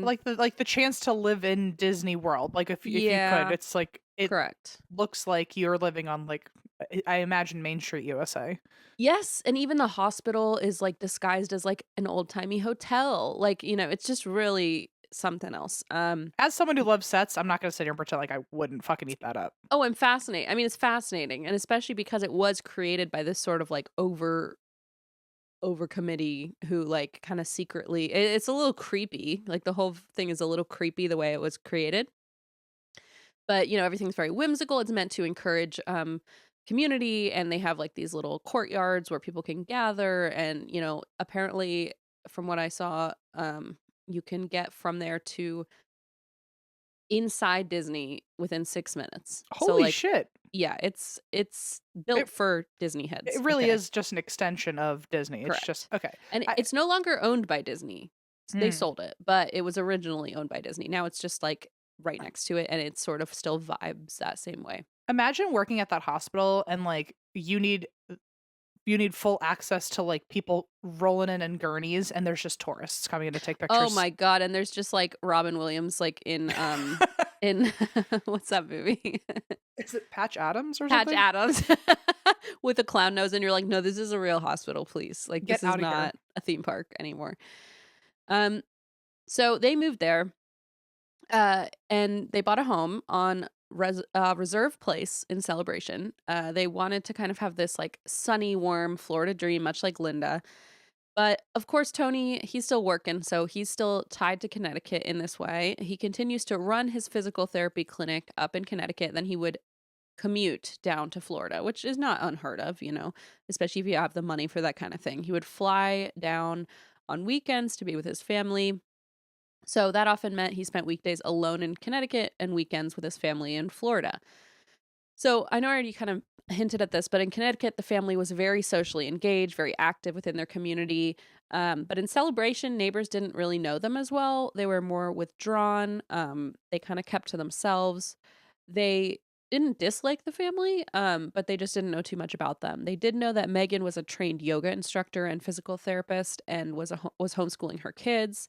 But privately, which was not really known by neighbors or people on the surface, is that Megan had been dealing with some health challenges. Mm.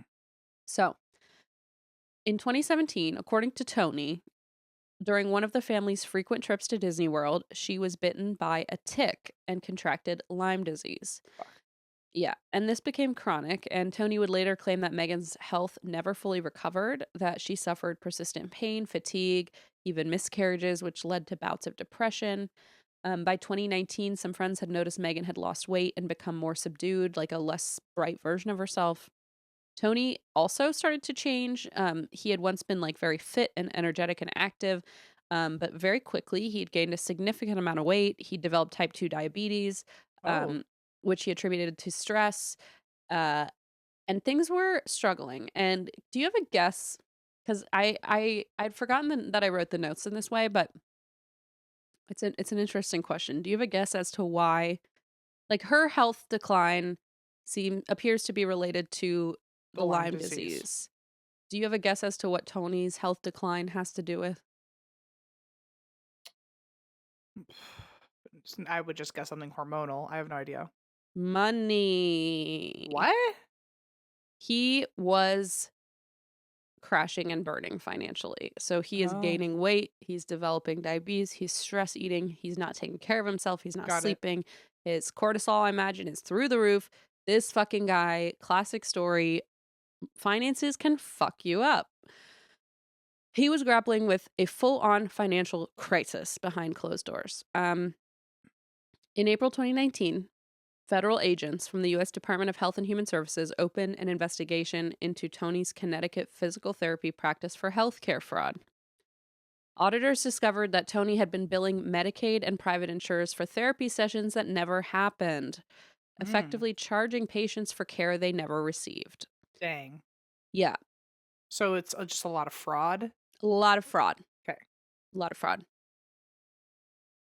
Over time, the fraudulent billing added up to about $130,000 in ill-gotten funds. And by his own later admission, he'd been using this income to like keep his family afloat financially. He had to pay the mortgage on the Celebration house. They went to Disney World often. Basically, they're living out of their means, outside their means. Tony had also taken out additional loans from financial firms. So that was the $130,000 was insurance fraud. Then for just as an example, he apparently filed insurance claims for one patient for like 53 visits in like a 4-month period, and they hadn't come in once. So like he is like pushing it. Like he's looking through wherever he can get. He's in full panic. He's in full panic. He's pushing it to the limit, and of course, it caught the eye of the feds. But in addition to the financial, the investment fraud, he's also taking out additional loans from financial firms. So in 2019, he was over $100,000 in debt, being sued by creditors for non-payment. Court records in multiple states showed liens, eviction notices, and lawsuits. So like the stress, it makes my pits sweat just thinking about it. The pressure was immense. And at first, when they investigated and questioned him about the billing irregularities, he maintained his innocence. Like he really tried to bluff his way out. And it's like, good luck, guy. That's like so they've crazy. seen it all before. Oh my God. Yeah, I'm stressing for him. I know. He told agents that Megan knew nothing about the scheme, that she was totally out of the picture about this. He also said that his employees had nothing to do with it. He confessed finally, said, "Okay, yeah, I'm in a tough place. I'll cooperate. This is my doing. My wife had nothing to do with it. My employees had nothing to do with it. It was all me." So he took the blame. And definitely the children, of course, did not know. They were pretty young at this Sure. point. At this point, am I allowed to Talk away. pity him so far? Because it sounds like You're allowed to do whatever you want, baby. I'm not going to tell you what to think and feel. Well, so far I can't imagine. I'm imagining he got into the fraud out of panicking. Like, I mean, think about that like stress. Like we've all been in like Yeah. that. Well, maybe not all of us, but most of us have been in that financial stress of like, how do you squeeze another penny out to survive? yeah, I mean, could see desperation doing crazy things, Oh, and then yeah. and now your whole family is gonna have to deal with the repercussions from that. So in that yeah. way, I do feel bad for him. I'm not defending the fraud, but I can understand the fraud. Yeah, I mean, and it's like a tale as old as time, right? Like you get in over your head, you try to borrow some money, and then you need to borrow money to pay back that money. Then I mean, it's just like classic story. Yeah. So, just to give you an idea, the kids at this point, Alec was 13, the oldest, Taylar was 11, and then Zoe was 4. Just to give you an idea of like the ages of the kids. So they were not privy to this, right? Like they didn't know. They were just living their lives, going to Disney, probably having a good time. So he confessed. He said, "My kids, my family, my employees had nothing to do with this." Essentially, he was living this double life, right? On the one hand, he's a family man and he's taking his kids to Disney and he's just like man about town. And then secretly, he's drowning in debt and legal trouble, and the feds are after him. Okay. By late 2019, Tony's precarious balancing act was heading toward disaster because his license to practice physical therapy had expired in September 2019 after he failed to renew it. And he's still at the office, and his clinic is faltering. One office had been evicted because he didn't pay rent. Patient appointments were being canceled because he was just calling and saying personal reasons, I can't do your appointment. I mean, he doesn't have a license to even practice anymore. And he's just hiding that He's just information. hiding. Totally. And so around Thanksgiving of 2019, his business is pretty much collapsing. the feds are like, we need to talk to you about this and get this figured out. And he says, okay. Yes, I will talk to you about this, but I have to go to Florida for Thanksgiving. I'll be back by December 8th, is what he tells them. So meanwhile in Florida, the Todts had moved into a rental home in the North Village area of Celebration, which is a different house that they had been in. But by December, they were also behind on the rent there. Jesus. I know. It's just Poor like guy. this stress. And On his wife still has no idea. As far as we know. Wow. The federal agents said they did not believe Megan had any knowledge of this. I feel so bad for her too, in hindsight, being like, oh, I was like saying let's go on all these trips, or let's do this, or we should get this for this kid's birthday present. It's like he was especially if she's fully sick, panicking. Yeah, and she's sick. know. Oy. So on December 26, 2019, the day after Christmas, yikes, the Osceola County Sheriff's Office posted an eviction summons on the Todts' door for failure to pay rent. And Tony essentially knew that federal agents were closing in. And there wasn't really much else he could do. Like, time was running out. He said he was going back by December 8th. The clock is ticking. It's end of November. But of course, they tried to maintain some sense of normalcy. For the first time in years, they decided not to travel back to Connecticut for the holidays, which was they usually went back to Connecticut for family events like Christmas, to see family, to be in like the winter weather, the snow. Apparently Celebration Florida also like puts out fake snow like in the winter months. Like they like put Well, you hype gotta. out There's fake no snow coming. And they also pipe bird song through hidden speakers throughout Oh my the god. neighborhood. Oh my god. So I mean, creepy. it does feel it. I like how there's It feels Disney. there's two trains of thought here, because you say creepy and I think that sounds magical. Yeah, right. I know. So you're like I'm into it actually. That's like, I could understand right. the for the aesthetic. I get they're committing for to a you. bit. I love committing to a bit. You know what? I can't fault you for that. That's beautiful. All right, so back to this. So they're trying to maintain like some sense of normalcy. At this point, you have to imagine that Megan knew at least about the rent payments, right? Because if they have eviction notices on the door, like she's got to have some understanding, I would think, that things are not quite as picture perfect as they seem. Right. So they decide to not go to New England this year to see relatives, but stay in the sunshine for the 2019 holidays. On December 14th, 2019, Alec and Taylar participated in a music recital. They were gifted musicians at their school in Celebration. It was a holiday concert showcasing talented kids in the community. That night, 13-year-old Alec received a special commendation for his piano and violin performances. 11-year-old Taylar earned an award for his skills on piano and guitar. There's some really cute photos of the brothers like smiling and holding their little like awards. Precious. And then I know it's really sweet. And then Zoe, age 4, won a free year of dance lessons in a raffle and was like beside herself with delight because she just loved. She was like a little princess. Like she loved to twirl, and a year of dance lessons was so exciting. No one realized this would be the last time that the Todt children were ever seen alive in public. Oh, big shift from where I thought we were heading. Okay. My bad. Okay. So I've got my thoughts immediately, but I'm gonna let you carry on. Thanks. In the coming days, some neighbors believed they saw the family preparing for a trip. One neighbor later told police they observed the Todts' SUV packed with belongings, and they did see the SUV drive away from the home on December 15th, and it's unclear where they were going, if anywhere, but Tony had told various people about an upcoming educational, like, homeschool trip to St. Augustine. Mm-hmm. And so that's where people and family members thought they were going. For months, Megan had mentioned to relatives that she and Tony wanted to take the boys to St. Augustine as a learning adventure. And so, the plan was to go after Christmas once everyone was feeling better from the colds they had.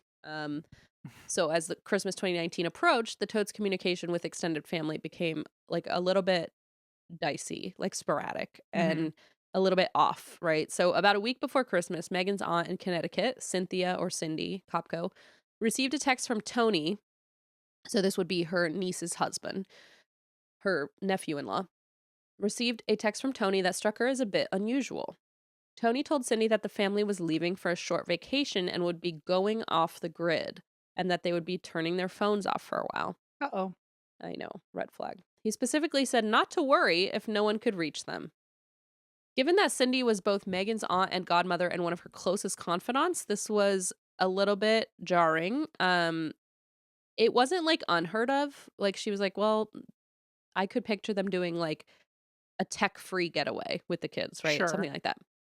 Sometime around December 22nd, Tony sent another update claiming the family had arrived in northern Florida en route to St. Augustine, but that, oops, Megan had lost her phone, so she won't be able to talk to you. Oh, okay. Soon after, a message came from Megan's own phone. That's weird. Didn't she lose it? That's a great point. To Aunt Cindy. And this time, the text said that the entire family had come down with a terrible flu.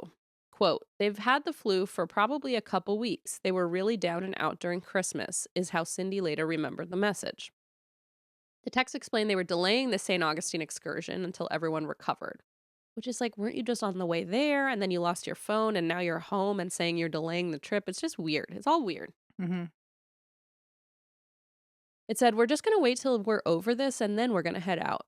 Initially, these explanations didn't totally raise red flags. I mean, I know personally how rough flu season can be, and like it can literally incapacitate a whole family, even if not everyone's sick. Yeah, like, everyone can be put out. Totally. It made sense that the trip might be postponed if anybody was sick. But in hindsight, Aunt Cindy just felt like something was off, especially because she never heard Megan's voice on the phone. And they always Aunt called. Cindy is like, this ain't right, dude. This ain't right. She's like, I got a feeling in my gut, and my gut's not wrong. And my gut's never wrong. She was a little concerned that Megan never called because they always talked on at least Christmas Day. But there was just silence on the other end. And when she asked if they could talk, Megan would say, oh, I'm too sick to talk on the phone. I mean, hello. Have we never been in MySpace era? We know. I want you to say it again because my webcam's broken. Bullshit. I need a clear hit of that so I can use it as a text tone later. I need you to go, I mean, hello. I mean, hello. I mean, hello. Have we not been around the MySpace era? Like, if somebody is catfishing you, that's what they say. They say, my webcam's broken. Oh, yeah. I'm too sick to talk on the phone. That's what I did. I broke up with a boyfriend that way. Am I proud of it? No. But did I know what I was doing? Absolutely. We're mean, not idiots. You know? Right. I'm socially averse to any sort of conflict. Not an idiot. Maybe a little bit. There's a lot of things I am. Stupid ain't one of them. Stupid ain't one of them. Okay. I know when someone's catfishing someone. So Cindy's concerned, as she should be, that Megan does not want to talk. Megan's too sick to talk. The kids are too sick to talk. No one can talk to her. It's Christmas Day. They're not up in Connecticut as usual. Things are just like a little bit concerning. At one point, a family member texted Tony, this is a huge red flag, asking for photos of the kids opening their presents on Christmas morning. I mean, that's like a normal thing, right? Like I always, with my family members, I'm like, oh, what did so-and-so get? And I want to send pictures of like Leona opening things. It's just part of like family culture. Yeah. So people ask for photos of the kids opening the presents, and Tony replies, oh, the kids are still sleeping. On Christmas morning? Mm-hmm. Huh? Mm-hmm. I mean, I'm trying to come up with an excuse here. And I can see if I were a parent and it's Christmas, I still don't really want to wake up early. So maybe we're all just late bloomers. I never want to wake up early either. And Leona sleeps till 9. Guess who woke up at 5:30 a.m. on Christmas morning and said, a man. Santa came. No, Leona. Oh. I thought Leona. I was expecting a Geo or a Blaze in there.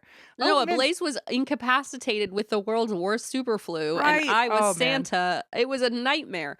So she wakes up at 5:30, and I'm like, I just went to bed. I really can't do this. I thought you were going to sleep till at least 8 for me. Nope. So kids like lose all sense of like sleeping in on Christmas. Okay, as far as I'm concerned, a 4-year-old, an 8-year-old, 11-year-old, I don't think they're sleeping in late. But maybe. But if that's the case, I want to add too that he never sent photos. It's not like later that day or the next day he sent photos. Like there's just nothing. That's a great point. I had not looked at it through the eyes of someone who is responsible for a child 24/7. You're totally right that you tell them Santa's going to be here and you get a day of opening presents. Yeah, hey, there's like early. Dozens of presents downstairs for you. And cinnamon rolls and no school. Come on. That sounds nice. I could use that right now. That sounds That great. sounds really That good. sounds really nice. Sounds really good. No, you're totally right. Okay, so the assumption now where we are Where we with are. hindsight is that they are probably already gone by Christmas. Okay. Correct. Tragically, yes. Em and I have spent a lot of time in a lot of airports, haven't we, Em? We sure have. We've flown this away and also that away. And around and back again. Stop hunting for sketchy airport Wi-Fi or waiting in long lines for a local SIM card the second you land. I remember in Egypt, a few people in my group were not prepared. I had to introduce them to Saily, the game-changing eSIM service app created by the security experts behind NordVPN, another favorite of mine. Saily is on a mission to make international travel stress-free by offering affordable data plans in over 200 destinations worldwide. And unlike other apps, you only need to install a Saily eSIM one time. There's no need to set up a new one for every country you visit. I remember way back when, if my family and I were traveling internationally, you just bought walkie-talkies. You were like, I don't even want to deal with the phone. Oh, I didn't even think that. That's really smart, actually. I'd never even considered that. We were just buying these things, and sometimes they would be scams, and then you'd like lose your money. It was never easy until now, thank God. Yeah, until now. And Saily offers 24/7 chat support and provides a full refund if your device isn't eSIM compatible. You can download Saily in the App Store or by scanning the QR code on the screen. Use code DRINK at checkout to get 15% off your first purchase, and the details are in the podcast episode description box. So, the kids are sleeping in, but then he never sent photos anyway. And like, this is not in character. Usually Megan is sending everyone photos. Usually Megan is like uploading pictures, taking videos. Like, this is her bread and butter. This is what they live for. But no, nothing. Quiet. The extended family began to suspect, of course, that something about Tony's story was not adding up. In Connecticut, Tony's sister, Chrissy, was especially uneasy because she'd always been really close with her brother and his kids, and she had been texting Tony through late December.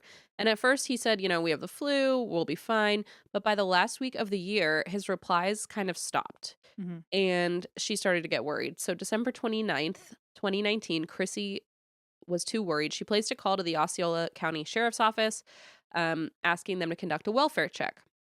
She said, I'm wondering if someone can do a wellness check on my brother and his family. They've been really sick for the past week and a half, and I can't seem to get a hold of them. She mentioned she'd been texting with Tony a few days prior, but he stopped replying and didn't call when he said he would. The only person anyone had managed to contact in the family was Tony himself. Neither Megan nor the children had been heard from directly in some time. So she's worried, and she tells the 911 operator. They take this seriously. They send deputies to 202 Reserve Place, and 2 deputies knock on the door, but they get no answer. The house is quiet. The window shades are down. There's nothing obviously wrong. They check around the perimeter. They speak to a few neighbors who say they haven't seen the Todt family in a while, maybe since before Christmas. There's no sign of forced entry. They look through the door. There's still a Christmas tree standing inside. But there's nobody there. And so they're just thinking, oh, well, they're probably on a trip or, celebration, like you were saying about Linda. Like, it's sort of a place, it's oftentimes like a place you go in the winter, right? You're like a snowbird. Like, you go there because, so even though it's Christmas time, maybe they went somewhere for the holidays and they'll be back. Like, maybe this is a secondary home. You even said like, oh, they decided to stay home for the holidays, but they would usually go somewhere else. So it's easy to assume that they went somewhere else. Or like friends invited them over or something. Exactly. And the neighbors said like, oh, we don't know them that well. And, they're in and out. So it's like, it's not that jarring or shocking. So they left. They wrote a report. Nobody answered. Nothing looked amiss. It didn't even look like anyone was home. But the family was not reassured by this. I would imagine it made them more uneasy, right? Yeah. Because like nobody answered the phone. It would make or the me door. Also, this is, tell me if I'm crazy here, but I would think on Christmas, even if you're not looking at your phone, you have your phone nearby because you always like call family to say Merry Christmas and things like that. So you would at in least 2019, like we're all in touch at that time, Yeah, you're at least sending out a mass text message saying Merry Christmas or one of those chains where it's like dirty, nasty Santa Claus or whatever. Do you know about those? Yeah, squirt in my stocking. And it's like, what the fuck, Renee? Why the fuck would you send this to me? We're 34 years old and I have a child. Stop sending me this shit. You've been a naughty elf or whatever it is. Oh, yeah. Tongue emoji, squirt emoji. I mean, Jesus Christ, these fucking things. I've been getting them since like 9th grade and they still come every year. I'm telling you, Santa wants your cookies. You got to Who's do. the Shut the fuck up. Who's the who's the person, let's get baked, Yeah. Who's the person in your life that sends this to you? Oh man, there's a lot. One of them is my friend Kai. One of them is my That feels right. cousin. One of them is someone back home. Yeah. But then I'm usually it's usually in my friend Cole. Someone in his family sends it to me. It's not always Cole Cole. would do that. That feels right. It's a lot of people. Nice to know that it's just immediately went to Renee for you. Literally, Renee. One time, Eva's partner Ray sent one, and I went like, "Oh, that's different from the one I got from Renee." And Ray goes, "Oh, I made this one." And I went, "You are fucking sick." I was like, "You don't understand now. This is next level. You made that one? Oh, no, no, no. I These wonder. are usually copy pastas, I And I was I'm not like, even never gonna- again. Never again. I will block you forever. I'm gonna do my best to just stop speaking because otherwise I'm just gonna talk about We're crazy. just going to find... The- Yeah. because every holiday at least one gets sent to me, and they're always worse than the last And one. then, like, it's always when you least expect them, like, oh, shamrock in the bed. And I'm like, why is there a fucking... The leprechaun ones are especially odd. Leprechaun ones are, like, make me, like... The pot of gold, so uncomfy, dude. Anyway, Taste the rainbow. My God, it gets, like, out of control, this shit.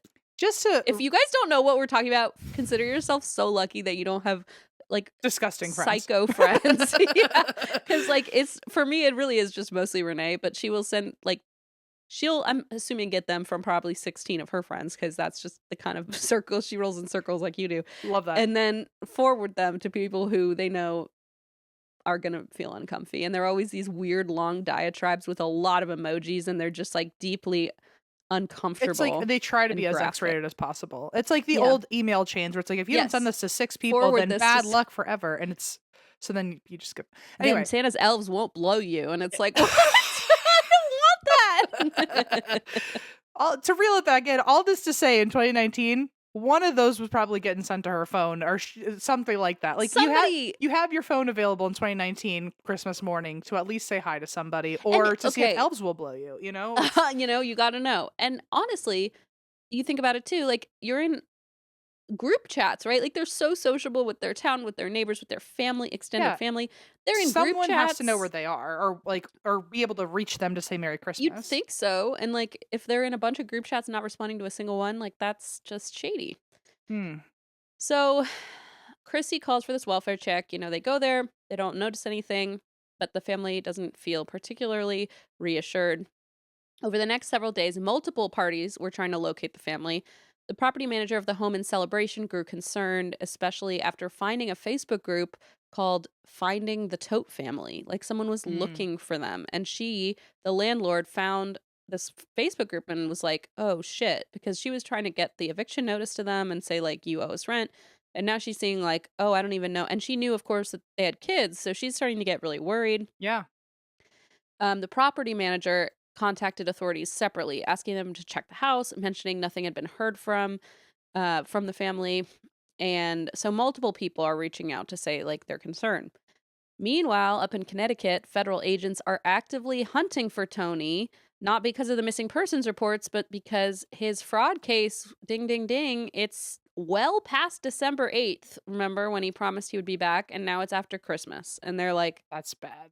buddy, where are you? You pinky And promised us. Speaking of like his cortisol levels through the roof just because he was Uh-huh. like having financial problems, imagine now trying to escape this. Like The that. feds, the FBI. How has he not had a heart attack from the stress yet? Well, that's why his health just like plummeted, Like Yeah. people noticed he was just like crashing and burning. Agents from the FBI's field office in New Haven and from HHS were aware that Tony had this home in Florida and suspected he might be hiding out there. So an FBI agent placed multiple calls to the Osceola Sheriff's Office in early January, alerting them that this guy that now they're sort of starting to become familiar with this family because people keep calling for wellness checks, that kind of thing. Now the FBI calls and says, hey, just so you know, they have a federal arrest warrant out for Anthony Todt, and he could be down there in that celebration house because he's not up here. So a team of federal agents quietly went to the Todt residence on January 9th, 2020. They hoped to find Tony, arrest him on the healthcare fraud, and then can put to rest all these other concerns people were having. But there was no answer at the door, and it's been reported that agents did not see any movement. So again, they just kind of had to let it go. And now weeks have passed. 2 weeks have passed since anyone had heard Megan's voice or seen the children.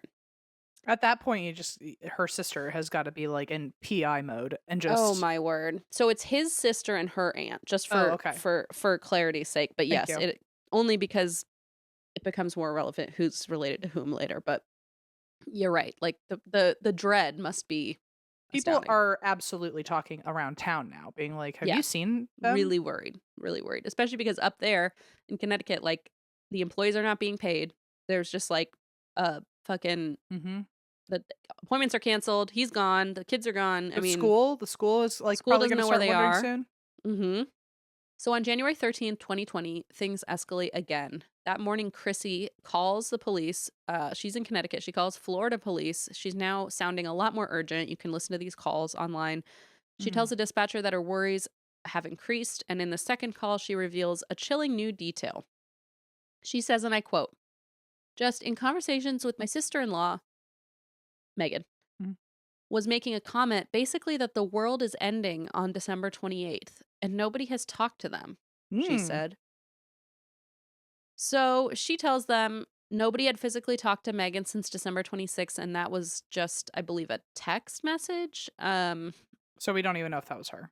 Right. And the comment about the world ending on the 28th was a little alarming. And now that they're kind of going weeks without hearing from them, she's starting to wonder if that has anything to do with it. Like if there was some Sure. delusion happening.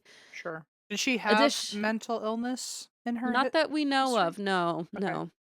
Nothing in her history. Additionally, Chrissy pointed out that Tony had also stopped texting as of Monday, January 6th. Basically, radio silence. So the Osceola County Sheriff's Office and federal agents decided to coordinate this time to serve an arrest warrant on Tony that very day and do another welfare check and enter the premises if they have to. So January 13th, a team of plainclothes agents from the Office of Inspector General staked out the Todt residence on Reserve Place, accompanied by sheriff's deputies. They believed Tony was probably inside. After a short period of surveillance, the agents saw movement. Tony Todt himself emerged onto the porch looking disheveled and dazed, blinking in the daylight. It looked like he was struggling to walk. He had some sort of a limp. The agents originally were going to just go right up when he was outside, but he clocked them. They made eye contact. So he noticed their presence, darted back inside, and shut the door. Do you think they watched him just slowly backtrack in? Like 100%. They did. They watched him. He looks pretty guilty. Just scooch back on, click the door locked. So, of course, now they don't want to stand off, so they decide to enter. They knock, they announce themselves. When Tony doesn't reopen the door, they get a spare key, they unlock the door, and they step in, immediately being hit by the pungent odor of decomposition. Yeah. It was a smell everybody recognized on the team, unfortunately. The foyer opened onto a staircase, and at the top of the staircase, by the way, the house had all the curtains drawn. It was dark. It was dim. It was just creepy. And then there's Tony standing at the top of the stairs in a t-shirt and his underwear, and he's leaning against the wall for support, mumbling incoherently. Agents start to ascend the stairs, and he slurred, "Don't touch me, I'll fall." Huh? He's just being Dramatic. Yeah. Okay. Agent Melissa O'Neill calls out, "Tony, where's Megan? Where are the kids?" And Tony says, "Megan is upstairs sleeping." Forever, probably. Because yeah. like, the smell of decomp, how do you... He knows through... I mean, obviously he knows he's lying, but either he thinks he's really getting away with it, which tells you he hasn't left in a long time because he doesn't recognize the smell that he just announced to everybody. I hadn't thought of that. You know what I mean? He probably just doesn't even realize that they can smell it so much. Maybe he thinks he got away with it there, but like, there's no way. Because I was thinking, like, how stupid is he? But you're right. Like, if he was maybe used to it and he thought, like, oh, I'll just get them out of the house and then I can, like, Which run means or he's just something. been sitting in that house for days if he doesn't even smell it. Weeks. You're right. Unfortunately, I am right. He calls out her name. He goes, Megan. This fucking guy. What do you like? At some point, you have to feel stupid doing this. Like you, I sure hope so. come on. At the very least. As if like beckoning her, right? And then they say, where are the children? Mhm. And he mumbles that he's not sure. Maybe they had a sleepover last night, but he can't remember. Oh, he had a sleepover with his fucking wife and kids. What are you talking about? No. He's saying maybe they said, where are the kids? And he said, I think maybe they went Oh. to a sleepover last night. I'm not sure. Really? Okay. You're not- Really? okay. Tony's affect was very detached and strange. He was sort of acting like he's in a trance. So they escort him down the stairs, all wobbly. They take him outside onto the porch while the others, of course, rush in to look for Megan and the kids. Agents O'Neill and Jim Newen led the way upstairs. And when they got up there, they noticed the primary bedroom door was wide open. They glanced in and they saw a pile of blankets on the king-size bed, some bundled objects on a mattress on the floor. But when they looked closer, they could see a pair of human feet protruding from under one blanket. Oof. And beside it, what looked like the shape of a body midsection under another cover. And they realized pretty quickly they were looking at multiple bodies. The first identified was 42-year-old Megan Todt lying on the bed on her back, heavily decomposed. She was discolored. The heat down there, the AC had been off. Oh my God. Her skin, Agent O'Neill described, had turned black as leather. I mean, they're basically like, they're decomposing fully, bodies in the bed. For weeks. For weeks in the heat. For weeks. Oh my God. Clutched in one of Megan's hands was a rosary with a crucifix, as if she had either died praying or someone had placed it there. Yeah. Take For a like fucking guess. forgiveness or something. Yucko. Next to Megan on the bed, under layers of blankets, were the remains of her 2 children. This is really hard to listen to, people. If you haven't already guessed, so just a heads up. Alec, 13, and Taylar, 11, were found side by side on a mattress placed on the floor next to the bed.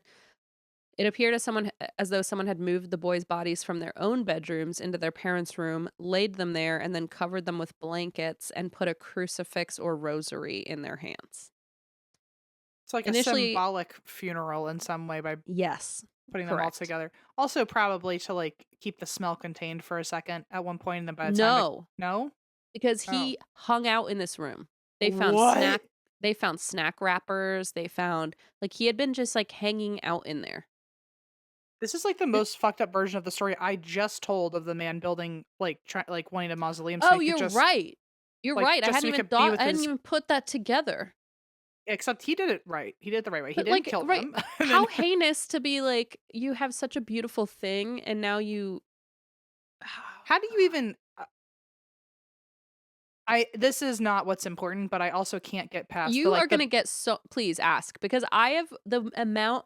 When I tell you sincerely, I stayed up till 3 a.m. for, I think, 4 total days doing these notes. Like, it is... I'm so proud of you. Slowly killing me, and that's probably why I'm not healed from my illness yet. Yeah. But I got really invested in the details. So if you have a question, please feel free. Well, I mean, the first thing that is like just coming to mind is just like biologically, the bacteria in the air that you're just sitting there and eating snacks and like you're just eating particles. I imagine it's just. There's even a receipt where we can see what snacks he bought. Dare I ask? Peanut M&Ms. I don't know what I expected. I don't know what I don't know what I thought. Like, I have chips. I don't fucking know. Like, what do you eat next to your dead fucking family? You should be able to eat anything. Imagine being like, what am I hungry for? And it's like, really? And also, by the way, he had a receipt, meaning he went out and bought them. Thank you. I was about to say, did he Uber Eats this shit? I have so many fucking... This is why begging you to whatever information you have, you're not... Thank you. Whatever you have, because I don't need to ask what snack. Someone's wondering. That's right, because when people say oh, he went out of the house, I'm like, where? Guess what? I'll spoil one for you now. He went to Starbucks. What the fuck are you doing at Starbucks? And that's one of those thoughts where I'm always like, oh, I wonder how many murderers I've walked past in my life. It's like, imagine working at Starbucks and you're like, how many murderers have I served who just have a body in their house right now? A fat-free cappuccino for this fucking guy, and he just murdered his whole... He's going home. Why does he smell so bad? Because he's been living in a bedroom with his family. I mean, it's like... I literally think this way. there's so many times where I drive. It's only because I've watched so much Law and Order, but I'll be driving on the road. I'm like, how many houses am I driving past right now that have someone like in the basement? Like, Oh, yeah, held hostage. and it But then we see shit horrifies like that me. come out, and it's like so unsettling.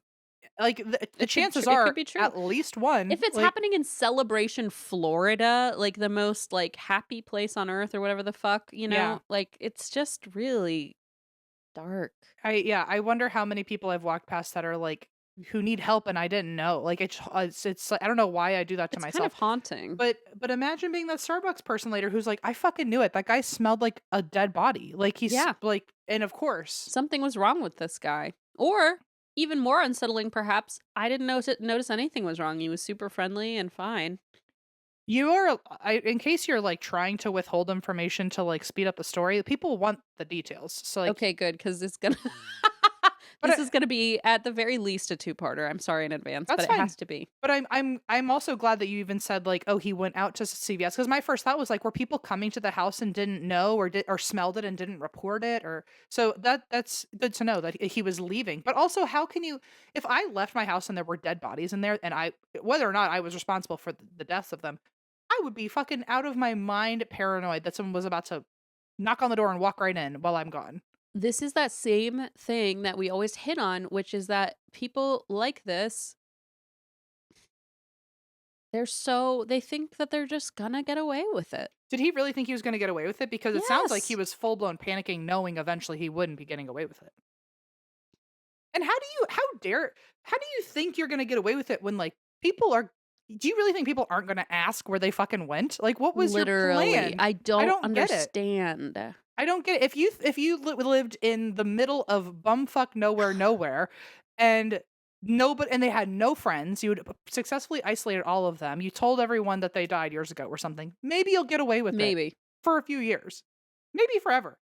There's no way when you live No. in a bustling community where you are Yep. active with children who go to school and a wife who is involved in your family, And and you're it's ordering Christmas caramel fucking morning. macchiatos on a Tuesday? I don't understand. Like, it's not just narcissism at that point. It's like a delusion. full blown something is It's got to not be wired right. delusion, Yeah. right? Like it's got to be, because you're right. Like even narcissists don't want to get like they're not stupid, right? Like you can see like, oh shit.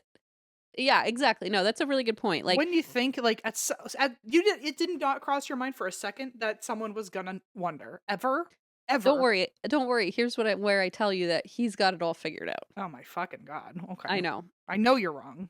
Let's hear it. So here it sounds like, oh, how could you ever explain this away? But don't worry, he's got an explanation. Okay.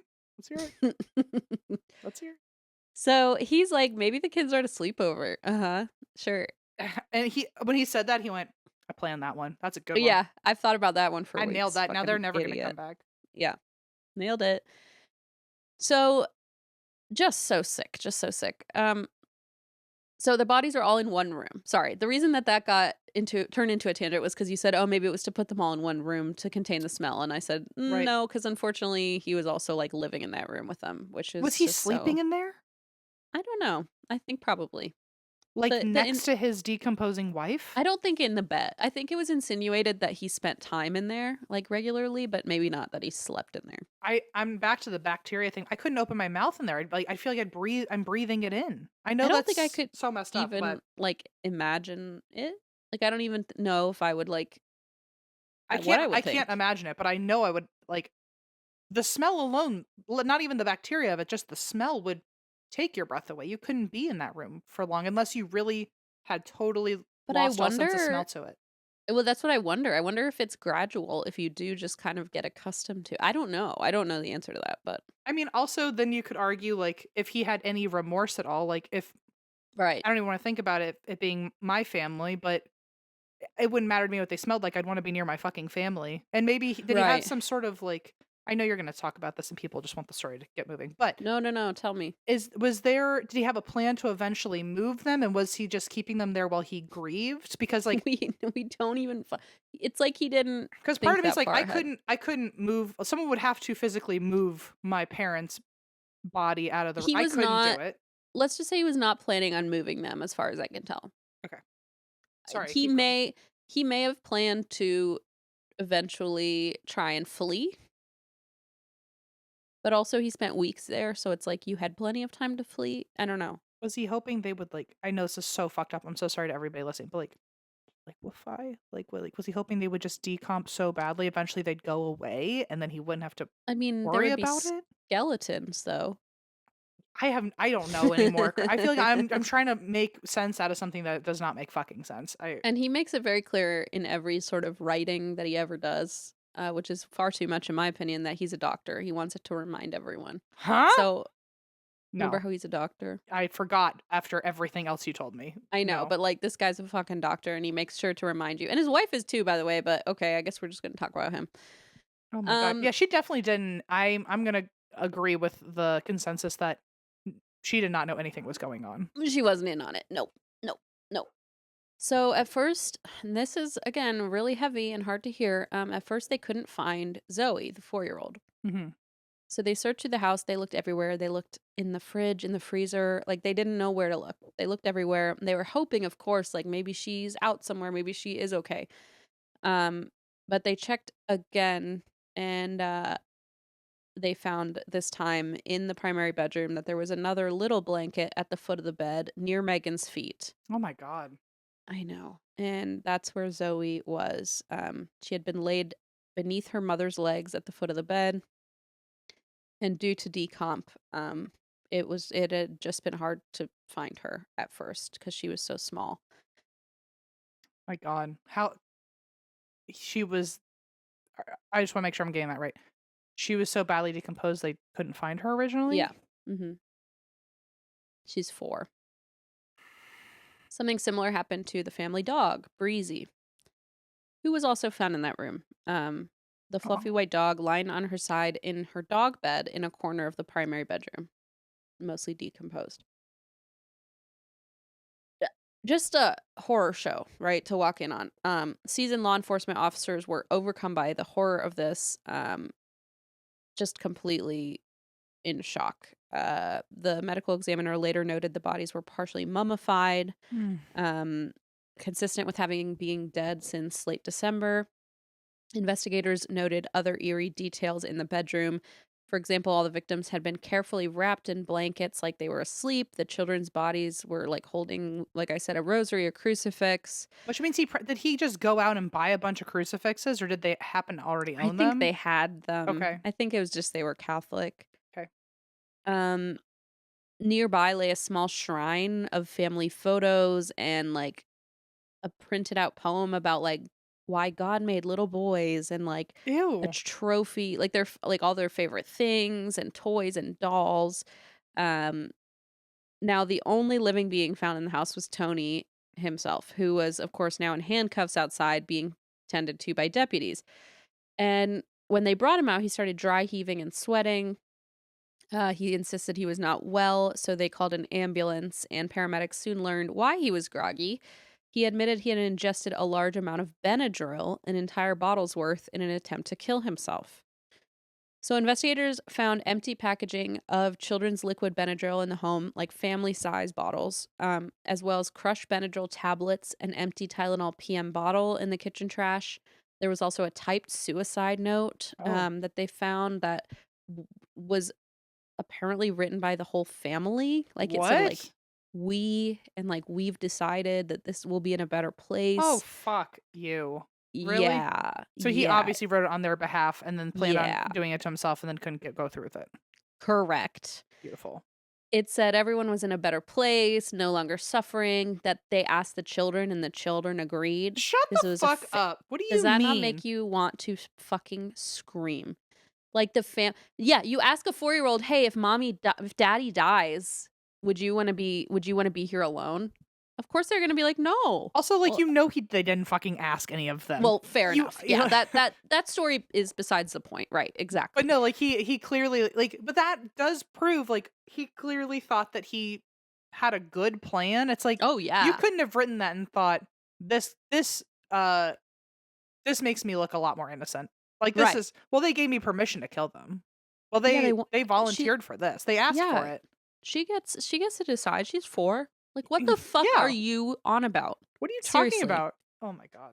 So they find this fucking letter, and it's like so long and wordy and like kind of unhinged, and it talks about the end of the world, and it's like we're all in a better place because it's the end of the world, yada yada. We wanted to be together and die together so that we'd be together forever in the afterlife. It's just nonsense. Mm-hmm. So Tony was taken to the hospital for treatment about this overdose. He apparently had taken over 40 times the normal therapeutic level of diphenhydramine, which is Benadryl's active ingredient. Um, he had apparently, it had appeared to them that he had been consuming Benadryl over multiple days to keep himself sedated or slowly poison himself. Mm-hmm. Didn't work. Barely 48 hours later, with Tony medically stabilized, Osceola County detectives sat him down for a formal interview to be like, hey, bud, what the fuck is going on? Mm-hmm. They read him his rights and began asking the question that had to be asked, which is, Tony, what happened to your family? And They asked for it. That's what it's in the letter. it's in the, just read, did you read the letter? Yeah. It kind of Sounds like you clarifies. don't know how to read. This could have been an email. Check the letter. No. What followed was a shocking confession. Oh. Tony freely admitted to murdering his wife, his 3 children, and their dog Breezy.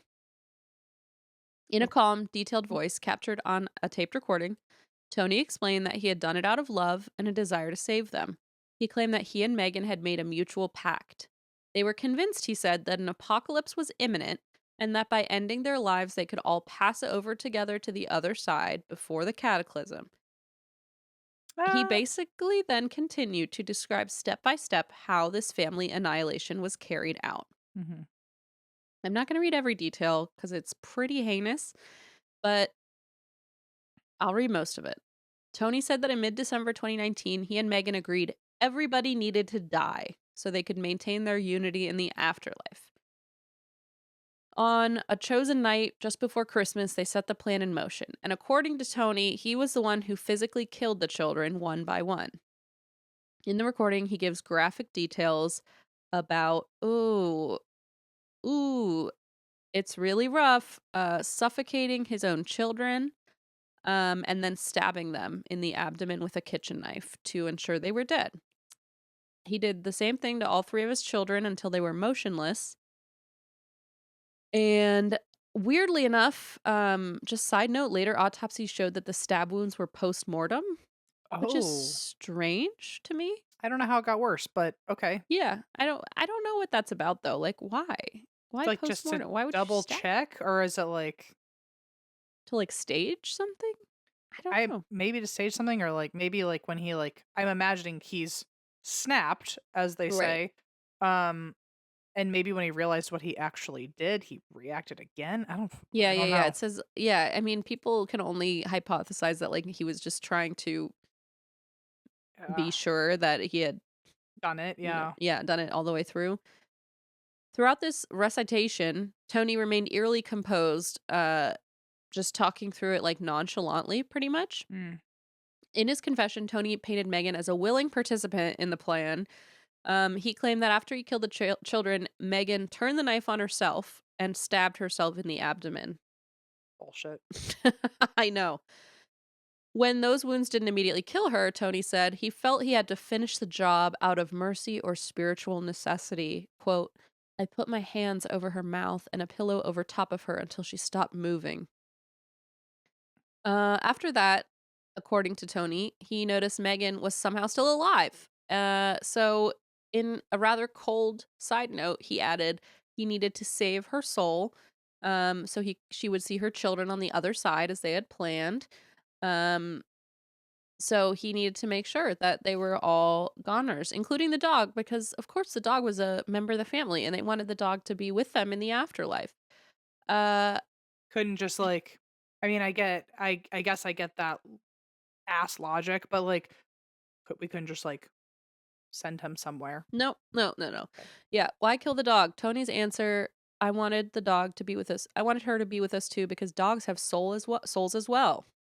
So, how much of that do you believe in terms of like the religious Zero. Okay, I also think 0. It's a good question because some people wonder because it's unclear. Like, I'll be honest, like we still don't totally know if any of that was true. I call complete and utter bullshit. Me too. That's my own opinion. Yeah. I feel like that was just the cover he came up with of like, Nonsense. and he texted the family member like, "Oh, the world's ending," so that way it looked That's- like it was. So it looked like she was in on it as well. Right. And I watched some creators cover this story and say like, well, why would she say that the world is ending? Like, was that really part of it? And I was just screaming at my computer. That wasn't her. I can promise wasn't you that wasn't her. her. That And was also, him planting seeds for his fucking weird ass story Yes. he was inventing on the spot. and also if it was her, like, and she really believed that, like he did, quote, then she wouldn't have said anything because they'd hidden it up until this point. Why say anything right before you're about to end it all? That's the other thing. It's like either you would be telling people like, don't worry, we're going to a better place. I really believe this and you should listen to me too. Yeah. Or if you had hidden it for a reason, you'd fucking probably keep it that way. So yeah, right. It doesn't really make sense. Or if you really believe that, you would be trying to recruit people you also Everybody love, else. so everybody. Exactly. Yeah. So bullshit. And I think it sounds like classic family annihilator, where he just absolutely snapped at the financial issues, killed them all because he thought that It's just easier. he for was him. going to help. He was helping them by taking them out of the suffering that he's enduring or something. And then he was like, That's what he told himself. And now I it's gotta like, make it oh, religious. Yeah. now I get to start over without all these burdens on me. You know, a sick Wow. wife, 3 kids. And also for weeks, like he had to have been sitting and pondering, like, how do I get rid of the evidence? Like, it's wild that he wasn't proactive at all in any of this. Mm-mm.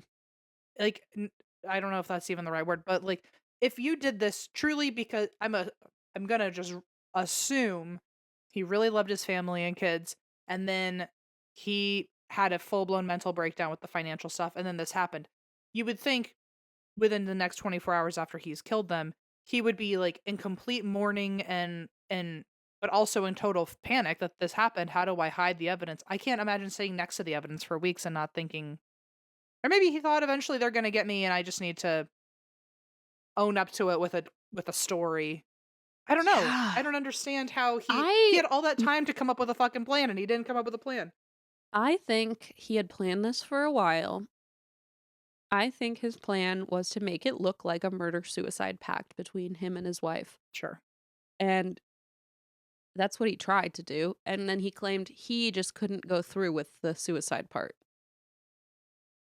Okay. Well, Fucking idiot. and also, like, if you really believe that and now it's past December 28th, don't you feel kind of stupid that Yeah. Good point. everyone's dead now? Don't you wish you could not killed them since you think December 28th was the end of the world? Well, when they asked him how he felt now that he was alive and his family was gone, he said, I'm sad I'm still here. Okay. Okay. Well, Sure. It seemed open and shut, right? So January 15, 2020, 2020. 2020, 2020. Wow. That is how January long 15th. 2020 felt, I'll tell you. It really is. I feel like it's still happening. Yeah. It's like we're just in an infinite loop. On January 15th of 2020, Anthony Todt was formally arrested and charged with 4 counts of first-degree homicide and 1 count of felony animal cruelty. The state of Florida now had a man who had ostensibly confessed to a full familicide, like a full, what's the word you use? A family annihilator situation. This is like a death penalty level case. So he was extradited from the hospital to the county jail where he was placed on suicide watch. He was kept inside a steel cage, which was like some people thought was because he was a suicide risk, but then also it's like you killed your 4-year-old daughter, like Right. in cold blood. Like you're probably going to get the shit beat out of you, you know? So it could be because of that. As he sat in jail in the months awaiting trial, his story about what happened started to change a little bit. Should know it. I just might have had a hunch. He forgot that he didn't actually kill anybody. Oh, okay. Actually, he wasn't even home when it happened. Isn't it funny how that works out? Isn't it funny how you forget? Was he at that Starbucks? He was at the He CVS was getting a caramel macchiato. and peanut M&Ms. What the fuck else do you want from this guy, you know? Have we lost the whole plot on like December 28th and religion and like We've not lost the plot. We've just given it hand over heart to Megan and said she's crazy. Oh, that's beautiful. Okay, I love that. You know, classic. So in the first few weeks behind bars, he called his sister Chrissy who was like, "What the fuck is going on?" Truly. And yeah, right. And these calls, of course, are recorded and were later obtained by newspapers. Um, Tony insisted that he was confused and had nothing to do with it. He said, "I couldn't stop this because I wasn't there." He asserted he had been working in Connecticut or maybe running errands, like the story would change. Essentially, he was just claiming he was not home when his family died. And he started to now sow seeds of blame toward Megan. Mm. In the jail calls, Tony suggested Megan had been very unstable. This wasn't the first time she had tried something.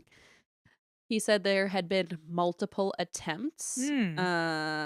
Cryptically, he would say lines like that to just kind of insinuate, that She that was Megan dark. Yeah. was crazy and dark and unwell. This was the first hint of what Tony would turn into his full defense in court. That Megan did everything, he did nothing at all. Okay. I mean, I'm sure that's the direction we went. Yeah. Right, of course, why not? So she pressed Tony on this. She's like, "What do you mean you weren't there? What about your confession?" And he says, "I don't remember a confession." He claimed What do you mean? the entire period of that time of December was a blur, and that anything he said to police was under duress or misguided loyalty to Megan. He was like, "If I said anything that implicated me, it's because I was on a lot of Benadryl and going through something, or I was trying to defend my wife." But nobody knows. Okay. I don't even. I imagine as he's saying this to people, their eyes are just like rolling so far in their head. Like he has to be seeing people not believing it. And it's hard because poor Chrissy is his little sister and they grew up in a very traumatic way that like they're very bonded. And so it's really horrible because she's like so confused and trying to understand like they're your kids. They're my nephews and niece. Like, what are you talking about? And also But, to have like- gone through trauma yourself with him and then to Mhm. know that he was arguably just as bad, if not worse, than he was like the one person you could trust through all that. Oh, I can't. wow. wait. You're leading me right into my little segue. Wow. That's what I do. That's what I do. Ooh, it's poignant. Okay. So Chrissy later told reporters that Tony's claims in those calls were utterly unbelievable to her because she had known Megan well. I mean, they started dating in high school, right? Like she had known this girl since they were teenagers and they were really close. And she had never seen any sign that this girl was violent, suicidal, like mentally unwell. Something in Tony's voice hinted that even he wasn't like, he kept vacillating. Like he would change things around. Depending on what suited him in that moment. And it just, nothing rang true about what he said. In June of 2020, Tony took a more concrete step. This is the last thing I'm going to read for part 1 here. In June 2020, Tony took a more concrete step to lay out his defense and his version of events. And in doing so, he penned a long, rambling letter of 27 handwritten pages to his father, Robert Bob Todt. Now, Chrissy and Tony had been estranged from Bob, their father, for most of their lives because Tony couldn't reconcile and Chrissy couldn't reconcile what their father had done. Oh, shit. Okay. You see, back in 1980, when Tony was just 4 years old, he had witnessed Please. a hitman that his father had hired to break into the family home and shoot his mother. Right. Like father, like son. Thank you. The apple does not fall far from the tree. And that is part 1. And next week we'll get into the story of Bob Todt's attempted murder of his own wife. Like a replay. Like imagine that. If I And find spoiler, what? Bob thinks that this is the most insane part of all. Bob, the dad, who went to prison for attempting to kill his wife. When this all happened with his son, Tony, he expressed concern that Tony's case was giving him bad press. Just That's how these people are. Like they're a sea they're mental cases of assholes. Oh my like god. a sea of assholes. Man, that is terrible. It's just like shocking. Anyway, so now you see why I had to go into a part 2 because like that's I just the get it. fucking beginning, dude. Are we gonna go back to it at all? Or are we just Oh, going yeah. Okay. I know if we were just getting a 2-for-1 situation here, but I guess Oh, you're technically we good. are. You are, and you're gonna. Don't worry, you're gonna get the finale also of like, thank God, the prison sentence. So, Oh my God. but I like, totally just get why wait. you needed more time. I totally get it.